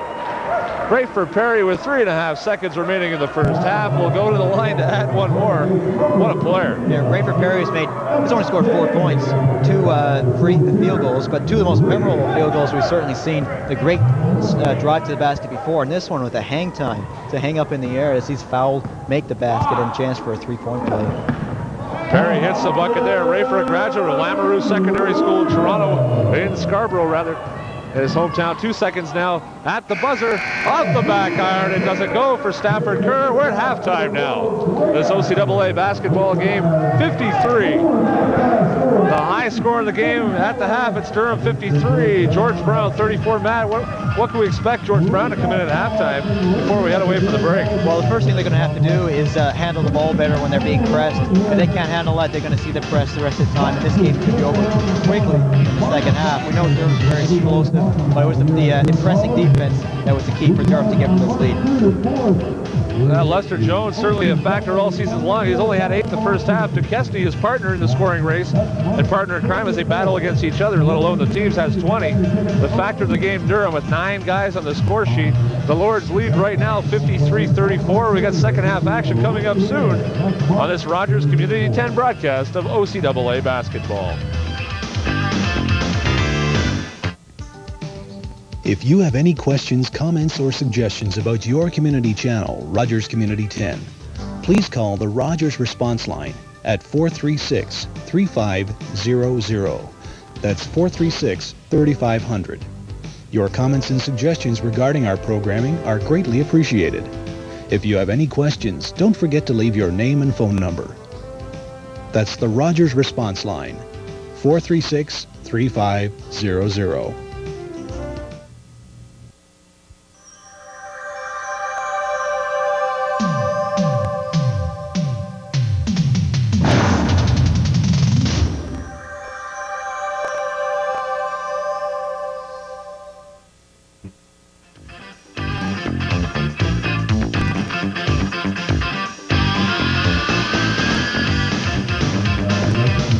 Back in second half action here at the Durham College Athletic Complex. Durham 53, George Brown 34. We're presenting at this time is something that Durham College gets quite involved with, and a former special athlete here who passed away 3 years ago of a long battle with Hodgkin's disease, Rob Burnett, and his family, his wife Kim, and Rob's father here, also no stranger to the Burnett family, quite a celebrity family nonetheless. George Burnett seen behind the bench of the Edmonton Oilers as head coach, but tonight a special night at Durham College. Dino Sano from Don Cherry's Grapevine, the owner and operator and general manager, here to present along with Paul Doucette as MC, the Rob Burnett Memorial Scholarship Award this year to 2 more deserving individuals I can't see on the Durham Lords team. The award goes to a member of the men's basketball team each year who exemplifies dedication and leadership and all the attributes that Rob made so special. They were the first guy to practice, last guy to leave, always in the gym. And that goes to 2 players this year, a tie this year, and it goes to David Pickering and Gary Oak of the Durham Lords. This year's Rob Burnett Memorial Scholarship recipients, and 2 better guys, I don't know. Well, I couldn't think of any, Ken. Congratulations to both Dave and to Gary. for all their hard work and dedication receiving this great award. Special award, special night here. We're going to take a look at some of the stats around the league. First of all, the East scoring leaders, and then a trip around the OCAA. We've also got some great stats later on. As we see here, here's Augusto Duquesne, 28.3 points per game. Well, these are the two fellows we talked about at the top of the broadcast. Augusto at 28 and Lester falling behind at 27.4. Ironically, in this head-to-head matchup, Lester's held to 8 points in the first half. Let's see what happens. And of course, also Pat Johnson, there were 16.8 points per game. Augusto leading the way at 20 in the first half. Lester Jones held to 8 with Johnson, Duquesne, and John Tate doing a great job defensively against him. We're set to second half action. It's Johnson, Jordan, Johnson off the iron there, Duquesne, Chance, and Kendrick Hopkinson. Hopkinson steals that one, comes all the way back so quick, and takes the ball right off him. There's Duquesne. A little rough off the board there. Chance sort of bumped into him going by, causing Duquesne to miss it, and they both had a smile on their face. Here's Stafford Kerr left open. Big time leaper there. Kerr, Jones with the rebound, only 8 points in the first half, averaging 27 a game. He opens the second half, and I'm sure Coach Dellis probably mentioned to him a little bit that, hey, we need to start lighting it up. Lester's the man to do that. We just saw the scoring, 27 points a game, now at 10, finally into double digits. He's now leading the team in scoring the game, 9 points for Stafford Kerr and 8 for Kevin Jofield along the way. Here's Hopkinson.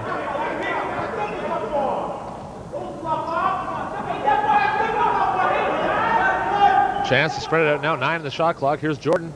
Favorite spot from 15 feet. It doesn't go, and back come the Huskies.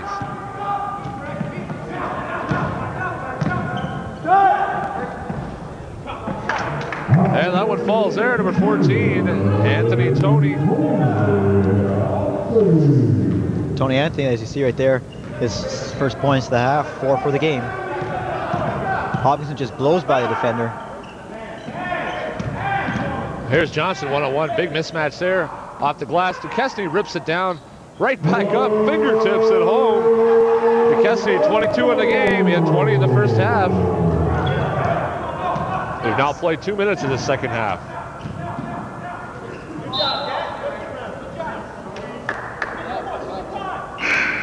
Let's take a look at Coach Kerry Vincent here, approaching the 120 win mark. He has 118 career wins right now in the OCAA, including league and playoff.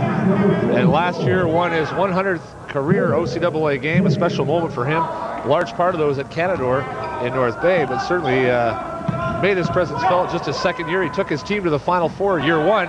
This is year 2. They're ranked number 8 in the country. And coming out of that Final Four held at Algonquin, Durham College took home the bronze medal. They're looking for even greater results this year. George Brown playing strong opening to the second half, and this lead's cut to 15, 55-40. There's Kendrick Hopkinson now, guarded closely, right to the hoop, wide open. He's going to lay it in for 2, and Kendrick now has 4 points on the game. Hopkinson on the season averaging 3.8. He's equal to season high, but certainly Kendrick's value isn't as a scorer. That's an over and back call there. Great D by Duquesne. Excellent help by Patrick Johnson. There's quite a double team, especially for one of the smaller men out there, perimeter. Augusto at 6'8" and Pat Johnson at 6'4", 6'5", double teaming him. He really got into trouble and was forced to step over the line. Rick Jordan back to Hopkinson. Next break, we're going to take a look at an unusual stat. Defensively, the Durham Lords leading the OCAA in defense and average points allowed per game. We'll take a look at that before the next break. Here's Hopkinson, 3 fakes, Jones up in the air and down, and Hopkinson now has 6 on the game. His season high is 14. Hopkinson steals again, he'll take it right in, lay it in for 2. He's got 6 in the second half and 8 points on the game. Kendrick Hopkinson show. That's exactly what I was going to say. Ken Hopkinson's show has started. We'll see who else is going to get into the show. Who's going to be his second mates? No basket by Jones, doesn't count. Foul took place before his drive to the bucket. You'll see defense, the name of the game. We're talking about defensive stats right here. Right off the top, Durham 72.7 allowed a game. The lowest, they have a 3-point balls on Humber. You see the top teams, Humber, Algonquin, Sheridan. Seneca at 78. The worst team in the league at 89, Mohawk College. Of the 14 Division I schools, Durham clearly indicating they're the number 1 defensive team in the league. Well, no doubt, as we see the top 4 defensive teams there, they're probably the top 4 teams in the league. Defense wins games and championships. Mohawk, not surprising, the lowest or the highest points given up. They're also 0-8 on the season. In fact, defensively, the Durham Lords so strong this year at 72.7, just that allowed per game.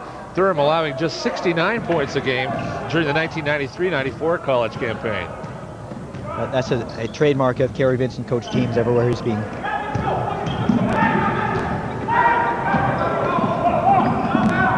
Hopkinson once again, baseline sealed off there. Sherlon Chance gets a piece of it. Hopkinson tries to run it down and can. 16-12 remaining. It's a 21-point lead here in the second half.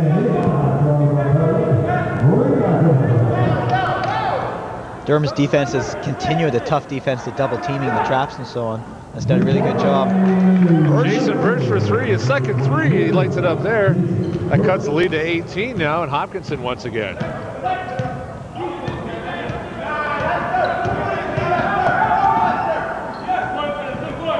There's Johnson against two guys. Forces that one. Might have been some contact. Johnson certainly lets the ref know. Here's Lester Jones. Sherlon Chance, the only guy back. Now that basket's going to go. Jones is going to go to the line. He now has 12 in the game. He has a chance to add another. And the dramatic back at counts call by referee Peters. There's no doubt about the bucket went. It went in. And now Jones go to the line for a chance to make it a three-point play. Jones far and away leads the team in free throw attempts. He's been to the line 50 times. This is his first time Ken going to the line in this game. That's a good sign that the defense has been very strong and he hasn't had his way as he usually does.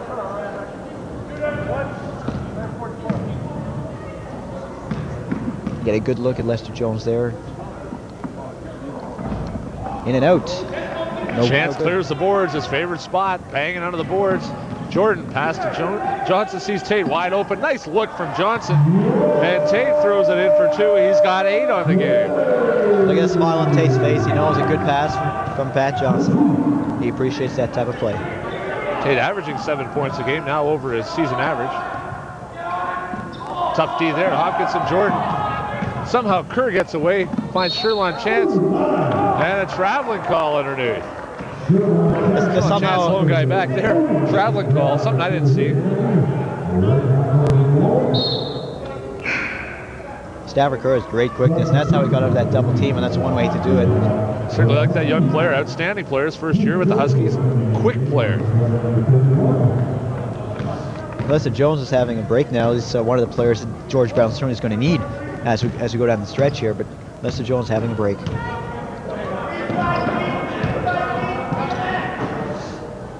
Patrick Johnson, big time three-point range. NBA three-point range doesn't go. Tate gets a piece out, he gets it back to Johnson. And he kisses it off the glass. This time Johnson hits, and Patrick now has 10 points of the game. Press breaker, tough to do. They haven't done it well. Chance is going to pick that one off. That was quite the athletic play by Sherlon Chance. Went high, and I think he tried to save it and keep it in bounds. Not a close play there, a close game. Chance hadn't really come down on the line yet. The whistle had already blown. But unless the ball hit it, we're unusual. I think he called him on the foot on the line, but here we go. Foot on the line for 2. Jordan has it now. He'll slow it down. See Augusto DeCessi taking a break. He goes out with 22 points in the game. And John Tate replaces him.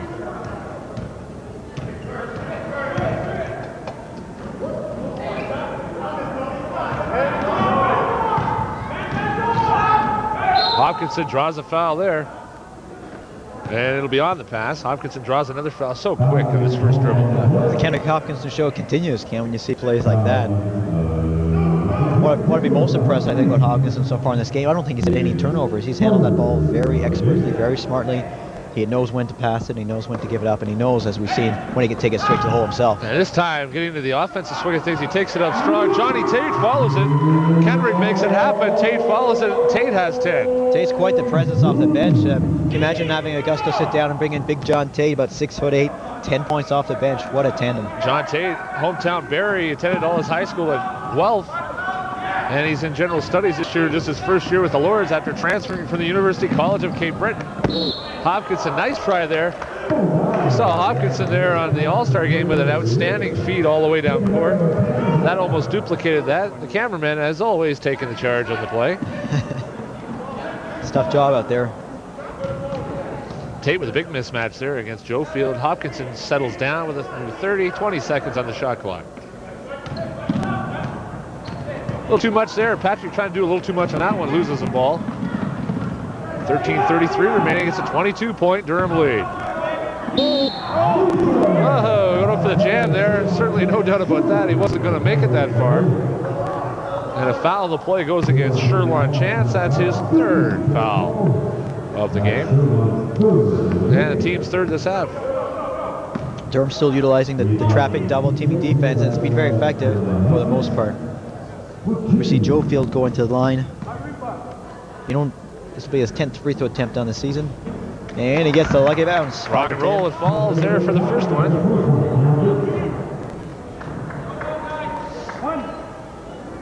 I think Joe Field knows he had a bit of a lucky bounce there. He enjoyed that.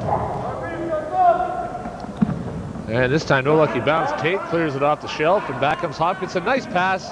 Just a little bit behind. Hopkinson has a laugh about it. Pat Jordan just a little bit behind him. That's right, that was the key. Just a little bit behind him, but I just want to go back to John Tate. Just textbook box out right there to grab the rebound off the defensive glass. Hopkins is so quick trying to reach in there. Stafford Curry doesn't get to go. Tate gets a piece of it. Out of bounds, hustled down nicely there. Excellent hustle. Unfortunately for Birch, it goes to a white jersey. Rick Jordan all the way in, gets his own rebound. Back up again, John Tate. Jordan's hammer, but Tate follows through. He's got 12 on the game. Well, how many times, Ken, we've seen John Tate go to the offensive glass and have a tip-in? 23-point lead now, 69-46. Durham threatening to blow this wide open. Joe Field manages to get the play there on the broken defensive attempt. 21-point lead. Hopkinson on the ball once again. Chance posting up. One too many dribbles, loses it there. Back up the Huskies. Johnson all the way back.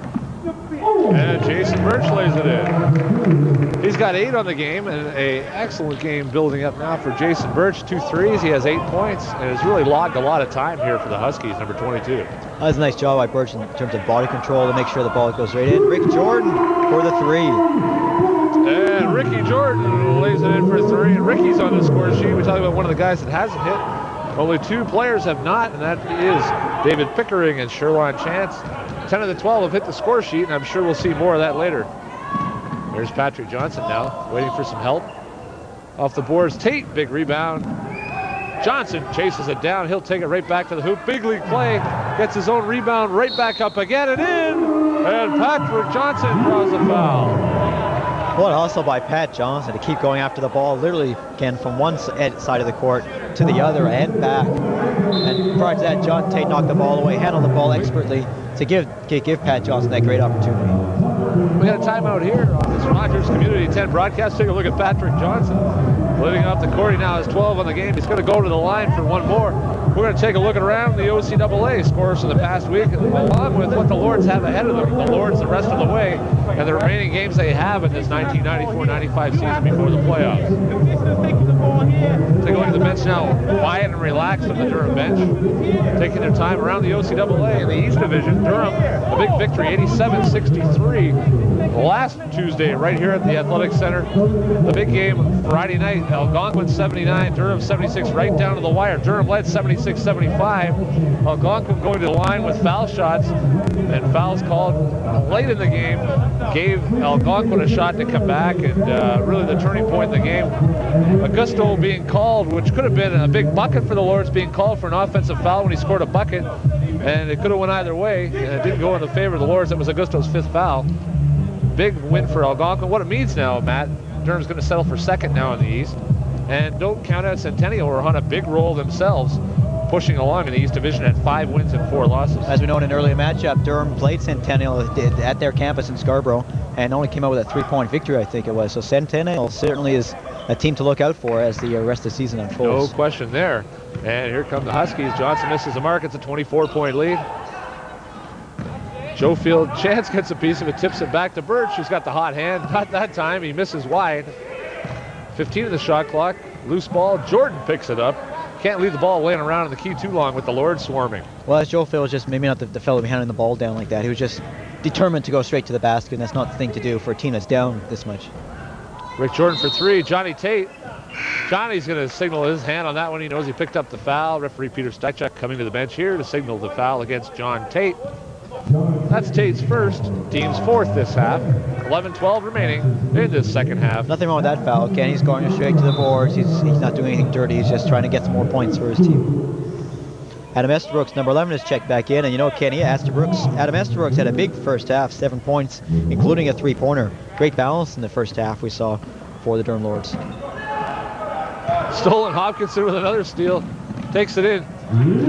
Chased from behind by Birch. And Kenrick Hopkinson right now with 8 points in the second half, now has 10.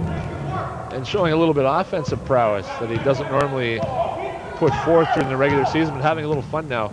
Certainly so quick in stealing the ball. Wouldn't want to be an opposing guard. His offensive plays are usually limited to setting up other people. As we mentioned, only averages 3.8 points a game or so. But now he's making steals, which will lead straight to buckets for himself. I'm sure he's happy about that.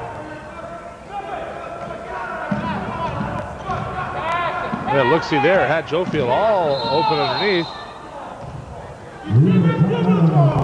Officials timeout on the floor, I think it says. Possibly. A timeout here. We're not sure why. Maybe he took a finger in the face or appears to have been poked in the eye. And that's Stafford Kerr, number 32, taking a break. We see Coach Willie Dellis here, head coach. An outstanding basketball player in his own right at the university level and also with a traveling team. And a fast break there. We didn't get the chance to see that. We see the Lords versus the Huskies. Durham 8 wins in a row against the Huskies. Looking tonight to make it 9. They're 8-0 in the last 8 meetings dating back to 1990 against the George Brown Huskies. We're back at action. We see Durham still pressing, still double teaming, and George Brown's having a lot of trouble with this defense. Oh, Sherlon Chance playing above the rim. They went high for that one and blocked it, but it was goaltending. We see Sherlon there. Certainly likes to play above the rims, and he showed it there. Oh, that looked good by Sherlon, but no doubt the ball was coming down in its trajectory. Therefore, the basket counts. Goaltending called. Good call by the officials. Rayford Perret and Augusto DeKesney getting ready to check back in for Coach Kerry Vincent in the squad. Yeah, a few nice guys to come off the bench. Explosive scorers, both of them. Sherlon Chance, big quick first step right to the hole. Can't get it to go. Estabrooks had a shot at it, some contact, and it'll go over to George Brown. Sherlon's going to check out here.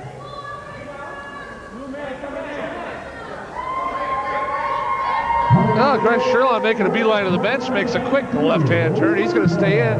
John Tate, Rick Jordan check out. And as we mentioned, Rayford Perret and Augusto DeKesney back into the game. So now we got Perret and Hopkinson. Look for some fireworks here. And Sherlon Chance maybe is still looking to get him on the scoreboard. As we talk about one of the 2 players who hasn't scored yet. Stolen there. Hopkinson again. Perret this time. Nice dish there. Hopkinson takes it right to the hole for 2. He's got 12, 2 points shy of a season high 14.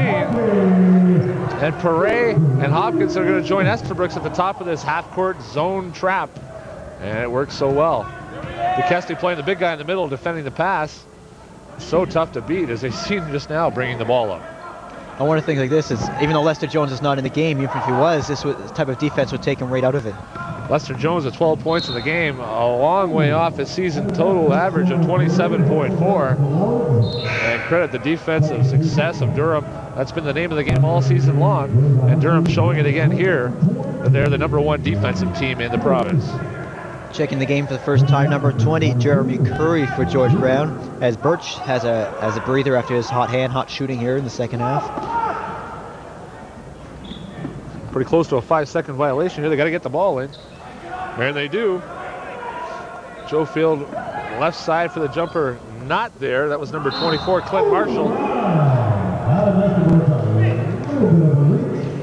Adam with the foul, no question about the foul. He'll pick up his first, team's 5th this half.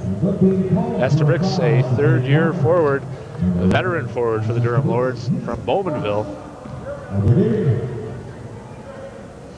Adam attended Bowmanville High School and is in his graduating year of Law and Security Administration and hopes of becoming a Durham Regional Police Officer in the future. Smoothly made by Ramon Marchetti going to this line. We're talking about free throws right now while the young man Marchetti's at the line for George Brown. Durham not only leading the league in defense, but the name of the game, Matt, if you can win it at the free throw line, Durham 72.8% at the line. Sheridan, you can see a far cry at 64 down the list. Seneca at 52. We saw how they could shoot 2 weeks ago. They shot 28% from the line. All the records indicate the top teams are the top foul shooters at Durham, Sheridan, Algonquin. Humber not far behind. Humber at 60%. That could spell a different story in a tight game. Humber only shooting 60% right now. We're back to action. Here's Perret, long pass down, couldn't quite get it to Chance. It's picked off by Stafford Kerr. The Huskies looking to get back in it here as they're approaching. And Adam Estabrooks with a steal. Put that one down in the steal column. Draws the foul and the bucket. Kerr's going to pick up the foul. And Estabrooks gets the bucket to go. He's got 9. He's going to get a chance here to add one more to hit double digits on the game. Stafford Kerr, who's such an excellent ball handler for George Brown, is really finding trouble with his press. It shows the quality of the press that the Lords are imparting to George Brown. Adam Estabrooks, they're looking to make it a 3-point play. Estabrooks had a big first half for 7 points, making 3-pointers and one 3-pointer, making some deuces, and now with a steal and chance for a 3-point player, he's going to have one of his biggest scoring outputs of the season. Good shot, Adam, there. We take a look at Adam at the line. Estabrooks running back, completing the 3-point play. He now has 13 points on the game, and rather 10 points on the game, rather. When you're talking free throws, Ken, Adam is yet to miss a free throw this season. Baseline there, offensive foul. We talk offense. Estabrooks the guy taking the charge on that one. Clint Marshall, I think, is going to be called for his first foul. Clint Marshall drawing a foul there. And we talk about defense. We talk about Estabrooks, quality guy at the bench. Probably the number 1 6 man in the league right now off the bench. Good for 10 to 12 points, night in, night out. Smart with the ball, rarely turns it over. And can also hit the odd 3 for you. And speaking of threes, Rafer Perret, no stranger to that. Lights it up for 3. And don't forget, who also came off the bench. Rafer Perret, we just talked about him with 8 points. John Tate came off the bench, and he's got 12 points. It's quite a job by Durham's bench. Yeah, Bill Aron trapping nicely there with Estabrooks. Tough to handle. They do get the ball in. Kerr now, double team again. Estabrooks, Duquesne, nice front there. Duquesne, big block shot by Duquesne. Tries to get a piece of it again. It does go. Marchetti with the bucket. Correction, rather, Stafford Kerr with the bucket on that one. Alward here now with the ball. Drives the lane, pulls up for the J. A little bit short.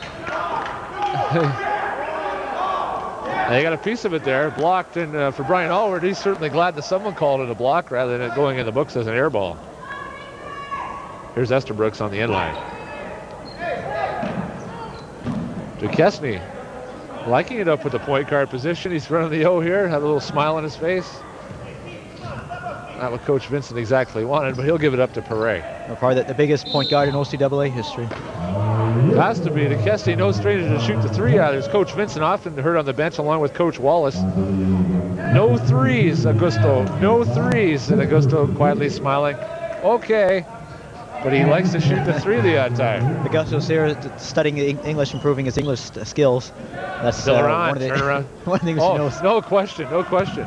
He can do it all, and what an exciting player Augusto's been, and what a treat it has been to see him play all season long and follow his athletic success. Not only that, his academic success, approaching the grades satisfactory for English right now. He's really doing a great job in his class, ahead of his class. And we've talked to his teachers early on in the week, head of his class, really doing well, enjoying it, and making great strides speaking English. And you notice it day in, day out, how much he can cover. Coach Vincent's been the toughest one here, learning the communication gap, and has developed his own system until Augusto learns the language a little better. But he is progressing and somewhat comical at times. But he certainly knows the basketball language, that's for sure. Estabrooks, we mentioned again, and hits for 3. What a second half he's had. 13 in the second half, 15 on the game. Perry tips it, they go to the floor. Excellent hustle by Estabrooks and Perret. Look at that shot we have of Perry and Estabrooks, both of them on the floor going for the ball. Even with a 34-point lead, as you see there, 89-55, the Durham Lords are still going all out. So their output this game will certainly lend to the fact, nice pass there, Pass, so big block from behind. Estabrooks with the home run ball. That doesn't matter. What a block shot there by Adam Estabrooks. And that was a big time play. Not only was it a big athletic play, but a smart play afterwards. He didn't just toss the ball back near the basket. He threw it away so that even if the other team got it, it was still way down there. What a play by Estabrooks. Estabrooks at the top. They try to trap Kerr so quick. Estabrooks right to the floor again. He's got the ball. Trying to call timeout. You can see Adam trying to call timeout with the ball and trying to steal a call. I think Estabrooks had the ball as well ball. as the foot. We've got a bit of a collision here as we take a look at this play. Augusto taking the brunt of that one. They may have locked heads. And a couple of hard heads there, no question. And Augusto with his hand on the top of his head. We see Raymond Marchetti, number 42, down on the floor right now, seeing attendance. We're going to take a break here in this college action. There's Coach Dellis. You're watching OCAA men's basketball action on Rogers Community 10. March Madness is coming soon. Durham College playing host to the championships. Durham College will most likely be there. We're going to take time out now for a short break on this Rogers Community 10 broadcast.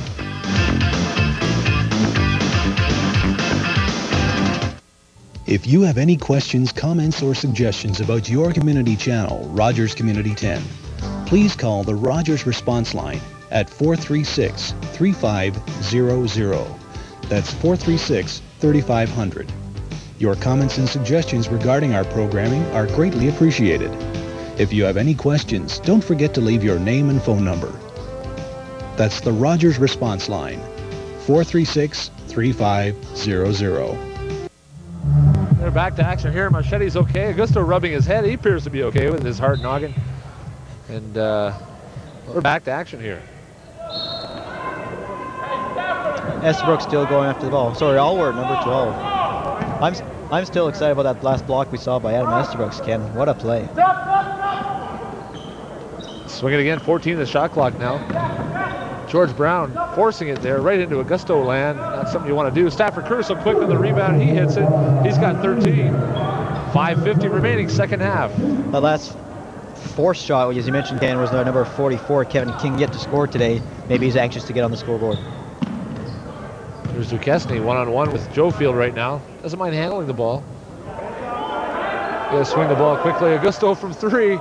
Hey, he hits it, but his foot's just on the line. He laughs as he comes back down, asking for three. Just on the line, he hit for two. Tipped Estabrooks. Good hustle by Estabrooks, and he draws the foul. And Estabrooks right now, who can we select player of the game-wise? Estabrooks draws an outstanding play there and also draws the foul. Foul call number 20, Jeremy Curry, but you talked about player of the game. And, I mean, Adam Estabrooks, even though he's maybe played half the minutes as some of the other guys out there, has certainly made more spectacular plays than any other players out there. There has been many, no more hustle on that one as Estabrooks grabs it, draws a foul. He'll go to the line here to shoot 1-and-1.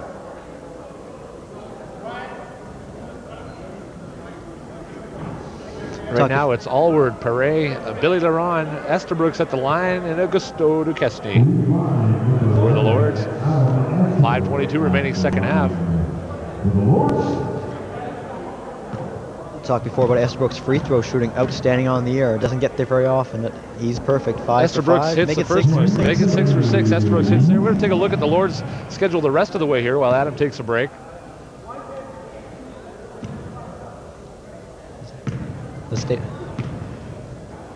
Let's stay with Estabrooks here as he goes it. Oh, misses first one. As Stafford Kerr goes high. We're going to hang on for a second here as Stafford Kerr comes back to action here before we see this Lord's schedule the rest of the way. Kerr takes it right home. He throws it in for two. He just flew right to the basket there. 8 points in the second half. 17 for the game for Stafford Kerr. That's well above his average of 12.5. Perry right to the hole. Nice dish back to Bill Laron. Big block there. Jofield says no way. He blocks it. Substitution here into the game. David Pickering back into the game, number 33. We mentioned his name, Ken, a couple of times. Pickering, one of the two players for Durham yet to score today. I think they'll be trying to feed Dave Pickering, trying to get him on the board. And Adam Estabrooks checks out, 15 points, and what a second half for him. Correction, 16 points rather with the last foul shot.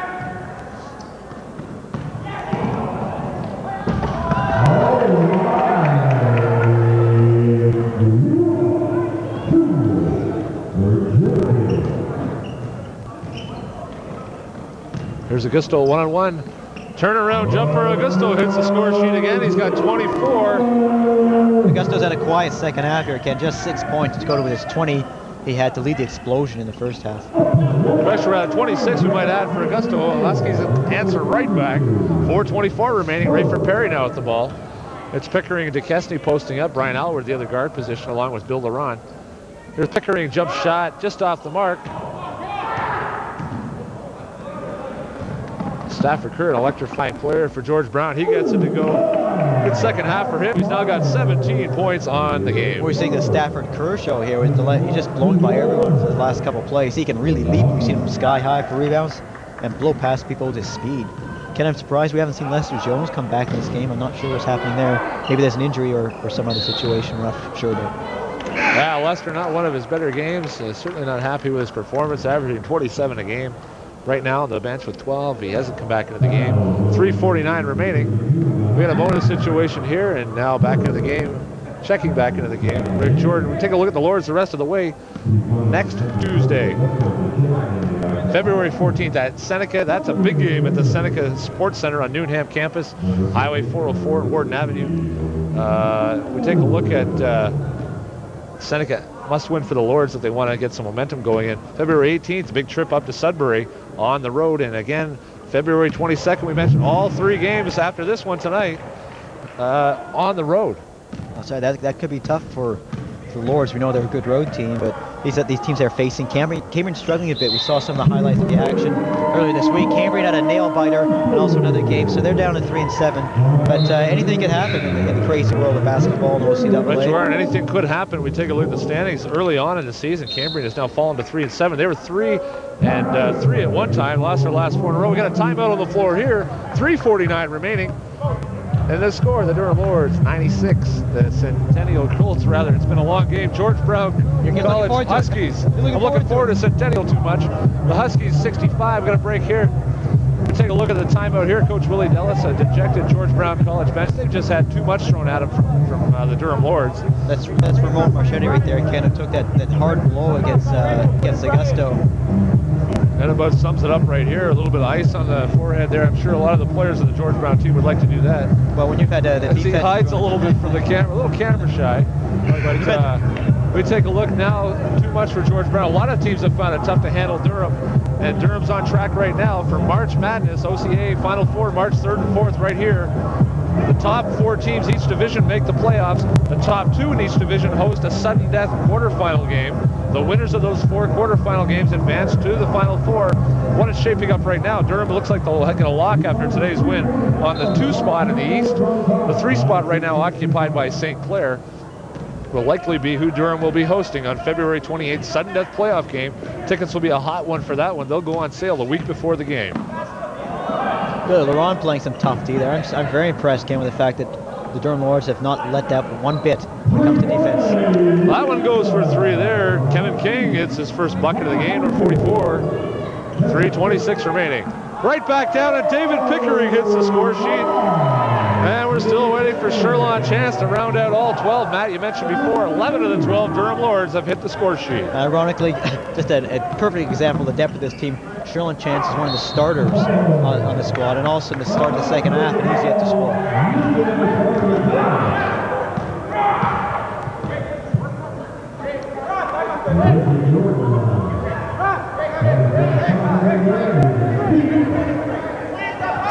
Take a look at some of the fans here. Fan support been great all season long. Jam-packed house Friday night. Good crowd on hand once again tonight, but what a jam place it was Friday night for Algonquin. Well, everyone knows that that's the big matchup. The 2 best teams in the East, and they certainly played that way. Algonquin just coming out on top. And right back again, Kevin King, back-to-back 3s. 98-71. Durham poised now to hit the century mark. First time they've done it against George Brown in the last 8 meetings. They are 8-0 against the Huskies their last 8 times in conference play dating back to 1990. That one tries for it, up and over Rafer, off the backboard, across the backboard, and out of play. Durham made it the 100-point barrier one time earlier this year against Centennial, a game in fact we saw here on Rogers, 104-70, a blowout by Durham Lords. Who could forget that second half too as well, 58-12. Durham outscored Centennial in that second half. It was about a 3 or 4 point game or so going to halftime. Off the mark there, Bill Laurent chases it down. Has his eye on the basket, looked to pass. Unfortunately, all he had to do left was shoot with nobody open, and they'll keep the ball with a new 30. And a good look at Kevin King there, who made the last 2-3 corners for the Huskies. Ray Perry is going to have a seat now to the big applause from the fans. They loved his performance today. Rayford Perry checks out. A big applause from the audience. Rayford certainly a fan favorite. Checks out of the game with 8 points and another big 3-point attempt that went. Here's Oak back to Rick Jordan. They move it around. Allward looking to hit.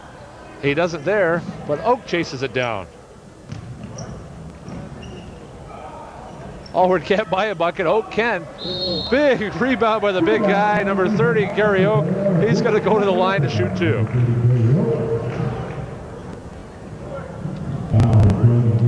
Take a look at Oak averaging 0.8 points per game. It shows you the kind of playing time he gets, no less, but no guy tries harder than Gary Oak. David Pickering averaging 1 point a game. Both these guys seeing adequate playing time tonight and crucial minutes. They've always been there to give Coach Vincent quality minutes when called upon. And this ironic how you mentioned those two fellows. We heard about them early today for the recipient. They're both recipients of the Rob Burnett Memorial Scholarship. Gary Oak not too happy with that one. Well, they probably moved the rim back. Gary's going to say they moved the rim on him. But he hits the second one, no problem. Calm, cool, and collected, and drains it through. And he's now equaled. In fact, he's almost tripled his season output. And Gary Oak, what can we say about great young kid, Gary Oak? Doesn't matter if you miss them, how you miss them. If you miss them, they're all the same. If you make them, they're all the same. Rick Jordan, nice pass inside. Bill Laron weaves his way in. Billy Laron with 4 points in the game. But the bench really output today has been outstanding. 101-71. Durham in the century mark. 140 remaining. For fans' interest, the Durham College record for most points scored in a game is 136, scored against Loyalist College in the 1982 season. Outstanding effort there, Prime Trainer. Go with that over the Huskies.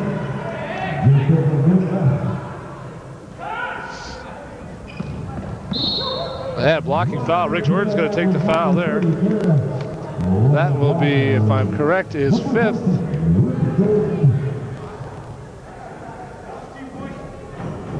Rick Jordan picks up the foul. Last point. That's number 4 of the game. Oh, a little slip of the pen here. We got him down for 4. We thought it was his 5th. Rick gets a reprieve and he gets to stay in the game, and he smiles about that.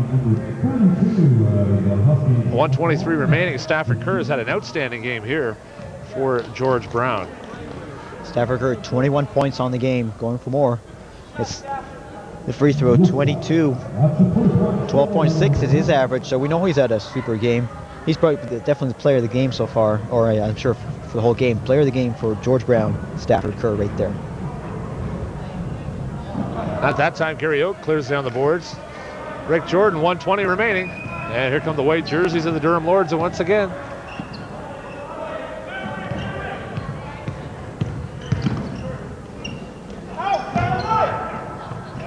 There, Rick Jordan for 2. Nice baseline move. He's got 5. 1 minute to go.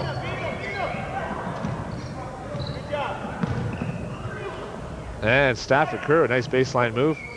Rick Jordan hangs on. Back come the Lords. It's run and gun time with a minute to go.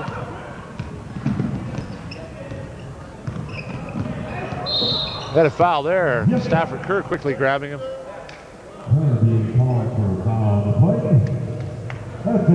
And Rick Jordan's going to go to the line here. 2 shots on the bonus foul. He'll have 2. 103-72. Durham has put this game away, and they put it away early, I think, with their defensive pressure, especially the traps, the half-court traps that George Brown just never able to figure out how to get past them. See, this time while Rick's at the line here, no question about it. Next, Rogers television action. We switch over to volleyball. February 16th, doubleheader action, 5:30 and 7:30. The Durham Lords playing host to Loyalist College in the ladies, and also Loyalist College in the men's. The Loyalist men's game, the Loyalist ladies game, a non-conference game. The Loyalist men's game, a battle for first place. The Loyalist Lancers 11-1. The Durham Lords will be 10-3 by that time. Durham looking for a big crowd on hand. Expect the place to be jam-packed. Tickets are on sale now. It's the Lancers and the Lords. Doubleheader action. The ladies also play Coach Stan Marchand and his squad as well, having his troops wind into the OCAAs in fine form.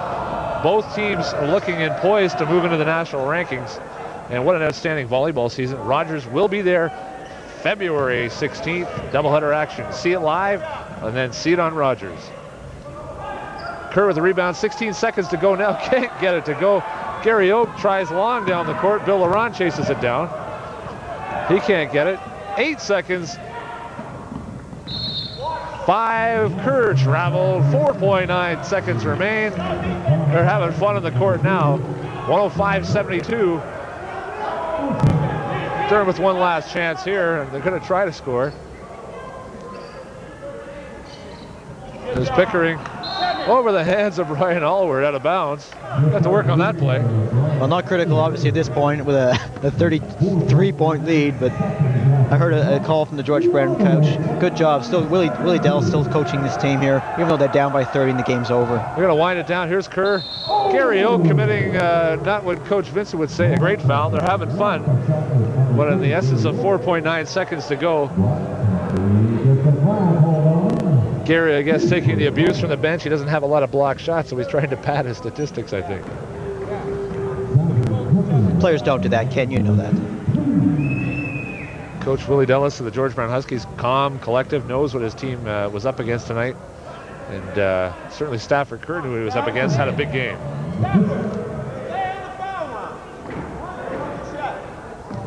$22 points for Mr. Stafford Kerr. He's kind of an all-star performance, even though we didn't see him in the game.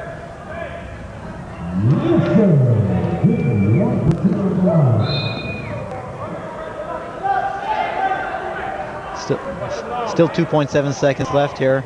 Interesting that George Brown is pressing at this point of the game. They weren't pressing too much earlier in the game. You didn't see too much. I don't know why. Here's Jordan, 2.5 seconds. Here's Allward.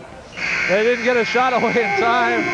They worked it down the court. The final score, the Durham Lords 105. The George Brown Huskies 73. Durham completes the sweep with this college doubleheader from the Durham College Athletic Complex. My name is Ken Babcock. Matt, you've enjoyed bringing today's color. Give us a synopsis and a final rundown of today's men's game. Well, there's two things I want to point out. One, we just talked about a minute ago, the Durham press that George Brown cannot handle, and that was probably the key. The second thing, the key, if we were to give out a player of the game, I'd say we go to the Durham bench. There's so many guys came off that bench. They total, I added up here, about 43 points coming off the bench from guys like John Tate had a big job. Adam Estabrooks had a huge game. Rayford Perry came off the bench. These guys are quality players who come off the bench and did an outstanding job. It's just an outstanding game by Durham in all aspects. 11 of the 12 guys hit the sheet, as you mentioned, for the Lords. Another win. They're 7-2 in conference play now, cruising along, almost assured of finishing in the second spot. I think so, Kevin. In the OCAA regular season standings. Durham will then host the third-place team from the West, which is shaping up to be St. Clair. That game, a sudden death playoff game. When that happens, February 28th, on Tuesday night, 7:30 sudden death action right here at the Durham College Athletic Center. The matchup, Augusto, Lester Jones. Augusto wins that one going away. 26 points for Augusto and great defense. Lester 12 points and didn't see a lot of time at the end. But Augusto had a lot more help, though. Augusto, a lot of help from everyone on this team. Prime time player. We're just about ready to wrap up here for the entire Rogers Community 10 crew. Another great day of basketball at Durham College. My name is Ken Babcock for Matt Ackler. We'll see you next time on Rogers Community 10.